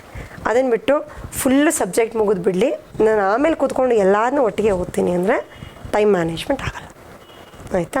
ಸೊ ಅವತ್ತು ಪ್ರಿಪ್ರೇಷನ್ ಮಾಡಿದ್ರೆ 100% ಆಗುತ್ತೆ. But standard books make sure ಒಂದು ಸಬ್ಜೆಕ್ಟಿಗೆ 5 ಸ್ಟ್ಯಾಂಡರ್ಡ್ ಬುಕ್ಸ್ ಇಟ್ಕೊಳ್ಬೇಡಿ, ಒಂದು ಸಬ್ಜೆಕ್ಟಿಗೆ 1 ಸ್ಟ್ಯಾಂಡರ್ಡ್ ಬುಕ್ ರೆಫರ್ ಮಾಡಿ, ಓಕೆನಾ. ಯೂಶ್ವಲಿ ಎಲ್ಲ ಸಬ್ಜೆಕ್ಟ್ಸಿಗೂ ಆ ಥರನೇ ಇದೆ, ಆಯಿತಾ. ಬಟ್ ನಿಮಗೆ for geography and basic science ಏನಿದೆ, ಸೈನ್ಸ್ ಆ್ಯಂಡ್ ಟೆಕ್ನಾಲಜಿ ಅನ್ನೋದಕ್ಕಿಂತ ಜನರಲ್ ಸೈನ್ಸ್, ಇವೆರಡು ಸಬ್ಜೆಕ್ಟಿಗೆ NCERTs are the standard books, ಆಯಿತಾ. ಸೊ ನಿಮಗೆ NCERTsಲ್ಲಿ ಎಷ್ಟು ಕವರ್ ಮಾಡಿದ್ದಾರೆ ಅಂದರೆ ನಿಮ್ಗೆ ಅದರಿಂದನೇ ಕ್ವೆಶನ್ಸ್ ಕೇಳ್ತಾರೆ ಮ್ಯಾಕ್ಸಿಮಮ್, ಆಯಿತಾ. ಪ್ಲಸ್ ಅದ್ರ ಜೊತೆಗೆ ನೀವು ಅಟ್ಲಸ್ ರೆಫರ್ ಮಾಡಬೇಕಾಗತ್ತೆ. ಸೊ 2 ಸಬ್ಜೆಕ್ಟಿಗೆ ನಿಮಗೆ ಸಪ್ರೇಟ್ ಸ್ಟ್ಯಾಂಡರ್ಡ್ ಬುಕ್ಸ್ ಅನ್ನೋದಕ್ಕಿಂತಾಗಿ ನೀವು NCERTs ಏನು ಓದ್ತಿದ್ದೀರಾ ಅದೇ ನಿಮ್ಮ ಸ್ಟ್ಯಾಂಡರ್ಡ್ ಬುಕ್ಸ್, ಆಯಿತಾ. ಅಟ್ಲಸ್ ಆ್ಯಂಡ್ ಕರೆಂಟ್ ಅಫೇರ್ಸ್ ನೀವು ಇಷ್ಟು ರೆಫರ್ ಮಾಡಿದ್ರೆ, ಪ್ಲಸ್ ಕ್ಲಾಸ್ ನೋಟ್ಸ್ ರೆಫರ್ ಮಾಡಿದ್ರೆ ನಿಮ್ಮದು ಪ್ರಿಪ್ರೇಷನ್ನೇ ಮುಗ್ದಿರುತ್ತೆ, ಆಯಿತಾ. ಸೊ ಅದು ಬಿಟ್ಟರೆ ನಿಮಗೆ ಪಾಲಿಟಿ ಲಕ್ಷ್ಮೀಕಾಂತ್ ಇದೆ, ಹಿಸ್ಟ್ರಿ ಪ್ರಭು ಸರ್ ಹೇಳ್ತಾರೆ, ಪಾಲಿಟಿ ಲಕ್ಷ್ಮೀಕಾಂತ್ ಬಿಟ್ಟರೆ ಬೇರೆದಿದ್ರೆ ಅನಿಲ್ ಸರ್ ಹೇಳ್ತಾರೆ. ಇನ್ನು ಎಕಾನಮಿ ಸರ್ ಹೇಳ್ತಾರೆ. ಎಕಾನಮಿಗೂ ತುಂಬ ಟೆಕ್ಸ್ಟ್ ಬುಕ್ಗಳಿದ್ದಾವೆ, ಆಯಿತಾ. ಶ್ರೀರಾಮ್ IAS ನೋಟ್ಸಿಂದ ಹಿಡಿದು ರಮೇಶ್ ಸಿಂಗು, ಶಂಕರ್ ಗಣೇಶ್, ಆಮೇಲೆ ಇನ್ಯಾವುದಿದೆ ಸರ್, ಸಂಜೀವ್ ವರ್ಮಾ, ಆಯಿತಾ. ಎಲ್ಲ ಬುಕ್ಸು ಇದ್ದಾವೆ, ಆಯಿತಾ. ಎಲ್ಲದನ್ನು ತೊಗೊಂಡು ಬಂದು ಓದಬೇಡಿ, ಎಲ್ಲ ಬುಕ್ಸಲ್ಲೂ ಅದೇ ಕೊಟ್ಟಿರ್ತಾರೆ, ಅದರಲ್ಲಿ ಒಂದು ಬುಕ್ ಓದಿ, ಓಕೆ. ಸೊ ಅದನ್ನು ನಿಮಗೆ ಎಕಾನಮಿ ಕ್ಲಾಸಲ್ಲಿ ಹೇಳ್ತಾರೆ. ಸೊ ಸ್ಟ್ಯಾಂಡರ್ಡ್ ಬುಕ್ಸ್ ಓದೋದು ಎಷ್ಟು ಇಂಪಾರ್ಟೆಂಟೋ ಅದನ್ನು ಪಿಕ್ ಮಾಡೋದು ಅಷ್ಟೇ ಇಂಪಾರ್ಟೆಂಟ್ ಆಯಿತಾ. ಸೊ ಒಂದು standard book, N C R T books, materials, ನಿಮ್ಮ ಕ್ಲಾಸ್ ನೋಟ್ಸ್ ಇಷ್ಟು ಓದ್ತೀನಿ ಅಂದರೆ ಅದು ಟೈಮ್ ಟು ಟೈಮ್ ಓದ್ತೀನಿ ಅಂದರೆ 100% ಟೈಮ್ ಮ್ಯಾನೇಜ್ಮೆಂಟ್ ಆಗುತ್ತೆ. ಎಲ್ಲದನ್ನು ಪೆಂಡಿಂಗ್ ಲಾಸ್ಟಿಗೆ ಇಟ್ಕೊತೀನಿ ಅಂದರೆ ಆಗಲ್ಲ. ಓಕೆ. ಯೋಜನಾ ಎಕನಾಮಿಕ್ ಸರ್ವೆ ಇದು ಪ್ರತಿ ವರ್ಷ ರಿಲೀಸ್ ಮಾಡ್ತಾರಲ್ಲ, budget and economic survey. News paper Hindu, Prajavani ಇದು KS ಸ್ಟೂಡೆಂಟ್ಸಿಗೆ. ಪ್ರಜಾವಾಣಿ ಕನ್ನಡ ಪೇಪರ್ ಓದ್ತೀನಿ ಅಂದರೆ ಇದು ಹಿಂದೂ ಅಲ್ದಲೆ ಇಂಡಿಯನ್ ಎಕ್ಸ್ಪ್ರೆಸ್ ಒಂದು ಸರಿ ನೋಡಿ. ಇಂಡಿಯನ್ ಎಕ್ಸ್ಪ್ರೆಸ್ಸಲ್ಲಿ ಎಡಿಟೋರಿಯಲ್ಸ್ ನೋಡಿ ಆಯಿತಾ. ಕಾಲಮ್ಸ್ ಕೊಟ್ಟಿರ್ತಾರಲ್ಲ, ಒಪಿನಿಯನ್ಸ್ ಗೊತ್ತಾಗುತ್ತೆ ನಿಮಗೆ. ಸೊ ಯಾವುದೇ ಒಂದು ಸಬ್ಜೆಕ್ಟ್ ಬಗ್ಗೆ ಯಾವ್ಯಾವ ರೀತಿ ನಾವು ಯೋಚನೆ ಮಾಡ್ಬೋದು ಅನ್ನೋದು ನಿಮಗೆ ಗೊತ್ತಾಗುತ್ತೆ. ಎಡಿಟೋರಿಯಲ್ಸು, ಕಾಲಮ್ಸು, ಒಪಿನಿಯನ್ಸ್ನ ಓದಿದಾಗ ಆಯಿತಾ. ಅದನ್ನು ಓದಿ. Plus PIB press information bureau ಆಯಿತಾ. ಈ ವೆಬ್ಸೈಟು ಡೈಲಿ ಸಂಜೆ by 6:30 they will update all the news ಆಯಿತಾ, ಗೌರ್ಮೆಂಟ್ ನ್ಯೂಸ್. ಅದೇ ನಿಮಗೆ ಮಾರನೇ ದಿನ ಪೇಪರಲ್ಲಿ ಬರೋದು. ಓಕೆ. ಸೊ PIB ಒಂದು ಸರಿ ಓದಿ. ನೆಕ್ಸ್ಟು PRS ಇಂಡಿಯಾ ಏನಿರುತ್ತೆ, PRS India.org ಬಿಲ್ಸ್, ಪಾರ್ಲಿಮೆಂಟು ಏನೇನು ಬಿಲ್ಸು ಯಾವ್ಯಾವ ಸ್ಟೇಟಸಲ್ಲಿದೆ, ಲೋಕಸಭಾದಲ್ಲಿ ಇಂಟ್ರೊಡ್ಯೂಸ್ ಆಗಿದೆಯಾ, ಪಾಸ್ ಆಗಿದೆಯಾ, ರಾಜ್ಯಸಭಾದಲ್ಲಿದೆಯಾ ಆಯಿತಾ. ಸೊ ನಿಮಗೆ ಬಿಲ್ ಸಮ್ಮರಿ PRS India.org ಹೋಗ್ಬಿಟ್ಟು ಆ ಬಿಲ್ ನೇಮ್ ಟೈಪ್ ಮಾಡಿದರೆ ನಿಮಗೆ ಬಿಲ್ ಸಮ್ಮರಿ ಸಿಗುತ್ತೆ. ಸೊ ಅದನ್ನು ಓದ್ಕೊಳ್ಳಿ. Okay. So PRS India, PIB, Indian Express, opinions and editorial columns, plus Hindu paper, Prajavani ಆಯಿತಾ. ಕನ್ನಡ ಮೀಡಿಯಮಲ್ಲಿರೋರು ಇಟ್ಸ್ ನಾಟ್ ಲೈಕ್ ನಿಮಗೆ ಹಿಂದೂ ಓದಿದ್ರೆ ಅರ್ಥ ಆಗಲ್ಲ ಅಂತಲ್ಲ, ಒಂದು ತಿಂಗಳು ಟ್ರೈ ಮಾಡಿ ಖಂಡಿತ ಅರ್ಥ ಆಗುತ್ತೆ ಆಯಿತಾ. ಸೊ ತೀರಾ ಕಾಂಪ್ಲಿಕೇಟೆಡ್ ವರ್ಡ್ಸ್ ಡಿಕ್ಷನರಿಯೆಲ್ಲ ಇಟ್ಕೊಂಡೆಲ್ಲ ತಲೆ ಕೆಡಿಸ್ಕೊಂಡ್ಬೇಡಿ. ಅರ್ಥ ಆಗೋ ಅಂಥದ್ದನ್ನ ಓದೋಕ್ಕೆ ಸ್ಟಾರ್ಟ್ ಮಾಡಿ, ಖಂಡಿತ ಅರ್ಥ ಆಗುತ್ತೆ ಗ್ರ್ಯಾಜುವಲ್ ಆಗಿ. ಇವಾಗ ಟೈಮ್ ತೊಗೊಳುತ್ತೆ. ಒಂದು 2 months ಆದಮೇಲೆ ನಿಮಗೆ ಗ್ರ್ಯಾಜುವಲ್ ಆಗಿ ಕಾನ್ಸೆಪ್ಟ್ಸು, ವರ್ಡ್ಸು ಕೂಡ ಅರ್ಥ ಆಗೋಕ್ಕೆ ಸ್ಟಾರ್ಟ್ ಆಗುತ್ತೆ. ವೀಕ್ಲಿ ಕರೆಂಟ್ ಅಫೇರ್ಸು ನಾವು ಕ್ರೆಡೆನ್ಸ್ ಅವರೇ state, national as well as international ನಾವು ಸೆಕ್ಷನ್ಸ್ ಮಾಡಿ ರಿಲೀಸ್ ಮಾಡ್ತೀವಿ ಪ್ರತಿ ವಾರ ಕರೆಂಟ್ ಅಫೇರ್ಸು. ಅದನ್ನು ಓದಿದ್ರೆ ಸಾಕು. ಓಕೆನಾ. ಸೊ ಆಮೇಲೆ ಪ್ರಭು ಸರ್ ಹೇಳ್ದಂಗೆ ಯಾವುದಾದ್ರೂ ಒಂದು ಇನ್ಸ್ಟಿಟ್ಯೂಟ್ದು ಮ್ಯಾಗ್ಝೈನ್ ಅಂತ ಓದಿ. ನನ್ನ ಫ್ರೆಂಡ್ ಅದು ಓದ್ತಿದ್ದಾರೆ, ಇದು ಓದ್ತಿದ್ದಾರೆ, ಅವರೆಲ್ಲ ಓದಲಿ ಆಯಿತಾ. ನೀವು ಒಂದು ಇನ್ಸ್ಟಿಟ್ಯೂಟ್ ಮ್ಯಾಗ್ಝೈನಿಗೆ ಸ್ಟಿಕ್ ಆನ್ ಆಗಿ. 28 ಓದ್ತೀನಿ ಅಂದರೆ ಅದರಲ್ಲಿ ಯಾವುದನ್ನು ಓದಲ್ಲ. ಓದೋದು ಓಕೆ ಫೈನ್, ಓದ್ಬಿಡ್ತೀವಿ ಬೇಕಾದರೆ, ಅದನ್ನು ಬೇಕಾದ್ರೆ ಮಾಡ್ತೀವಿ. ರಿವಿಷನ್ ಇದೆಯಲ್ಲ, that is the most important part ಆಯಿತಾ. ಅಷ್ಟು ಮ್ಯಾಗ್ಝೈನ್ಸ್ನೂ ನಿಮಗೆ ರಿವಿಷನ್ ಮಾಡೋ ಅಷ್ಟು ಟೈಮ್ ಇರೋಲ್ಲ. ಒಂದು ಸಾರಿ ಓದ್ಬೋದು, ಎಲ್ಲ ಓದ್ತಾರೆ, ಟೈಮ್ ಇದೆ ಅಂತ. ರಿವಿಷನ್ ಮಾಡೋದು ಇಂಪಾರ್ಟೆಂಟ್. ಸೊ ಹಾಗಾಗಿ ನೀವು ಎಷ್ಟು ನಿಮ್ಮ ಮೆಟೀರಿಯಲ್ಸ್ನ ನೀವು ಕನ್ಸೈಸ್ ಕಮ್ಮಿ ಮಾಡಿ ಇಟ್ಕೊತೀರೋ ನಿಮ್ಮ ರಿವಿಷನಿಗೆ ಅಷ್ಟೇ ಹೆಲ್ಪ್ ಆಗುತ್ತೆ. ಓಕೆ.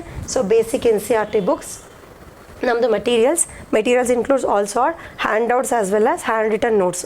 ಸರ್ ಏನು ಡಿಕ್ಟೇಟ್ ಮಾಡ್ತಾರೆ ಕ್ಲಾಸಲ್ಲಿ ಅದು, plus any one standard book for each and every subject. But geography and general science, the NCERT is what you read, they itself are the standard books. So ಅದಕ್ಕೆ ನಿಮಗೆ atlas reading is very important. ಈ ಸರಿ IAS prelims paper ನೋಡಿದರೆ ನಿಮಗೆ ಗೊತ್ತಾಗುತ್ತೆ. ಇದರಿಂದನೇ 3 to 4 questions ಕೊಟ್ಟಿದ್ದಾರೆ ಅಟ್ಲಸ್ಸಿಂದ ಆಯಿತಾ. Surrounding countries, rivers, mountains, water bodies ಆ ಥರ ಆಯಿತಾ. So atlas plus current affairs. Okay. So ಇಷ್ಟು ಬುಕ್ಸು. ಓಕೆ. ಇನ್ನೇನಾರು ಡೌಟ್ಸ್ ಇದೆಯಾ? Silence means either you have understood each and every point of the session or you have not understood anything, right? Okay, thank you for attending the session. So if you have any doubts, if not in this session, then you can also come and approach us. We will always be available for you people. Okay, thank you very much. Kashmir KAS you are asking? KAS Karnataka Civil Service, right? Vacancies, yes, probably soon it will be updated. Probably it will not be 43 as they have released earlier. So it will be around 300 plus, what I guess. Okay, in Karnataka Civil Services. Okay, probably. So we are waiting for it. Official confirmation yet to come. But definitely it will not be 43. We have requested many ministers as well as the officials not to release 43. So that is the reason it has been delayed, and definitely it will come, and within 2 months, okay, you will get good news about the KPSC. Okay. Any other notes? Any other questions? Okay then. Thank you.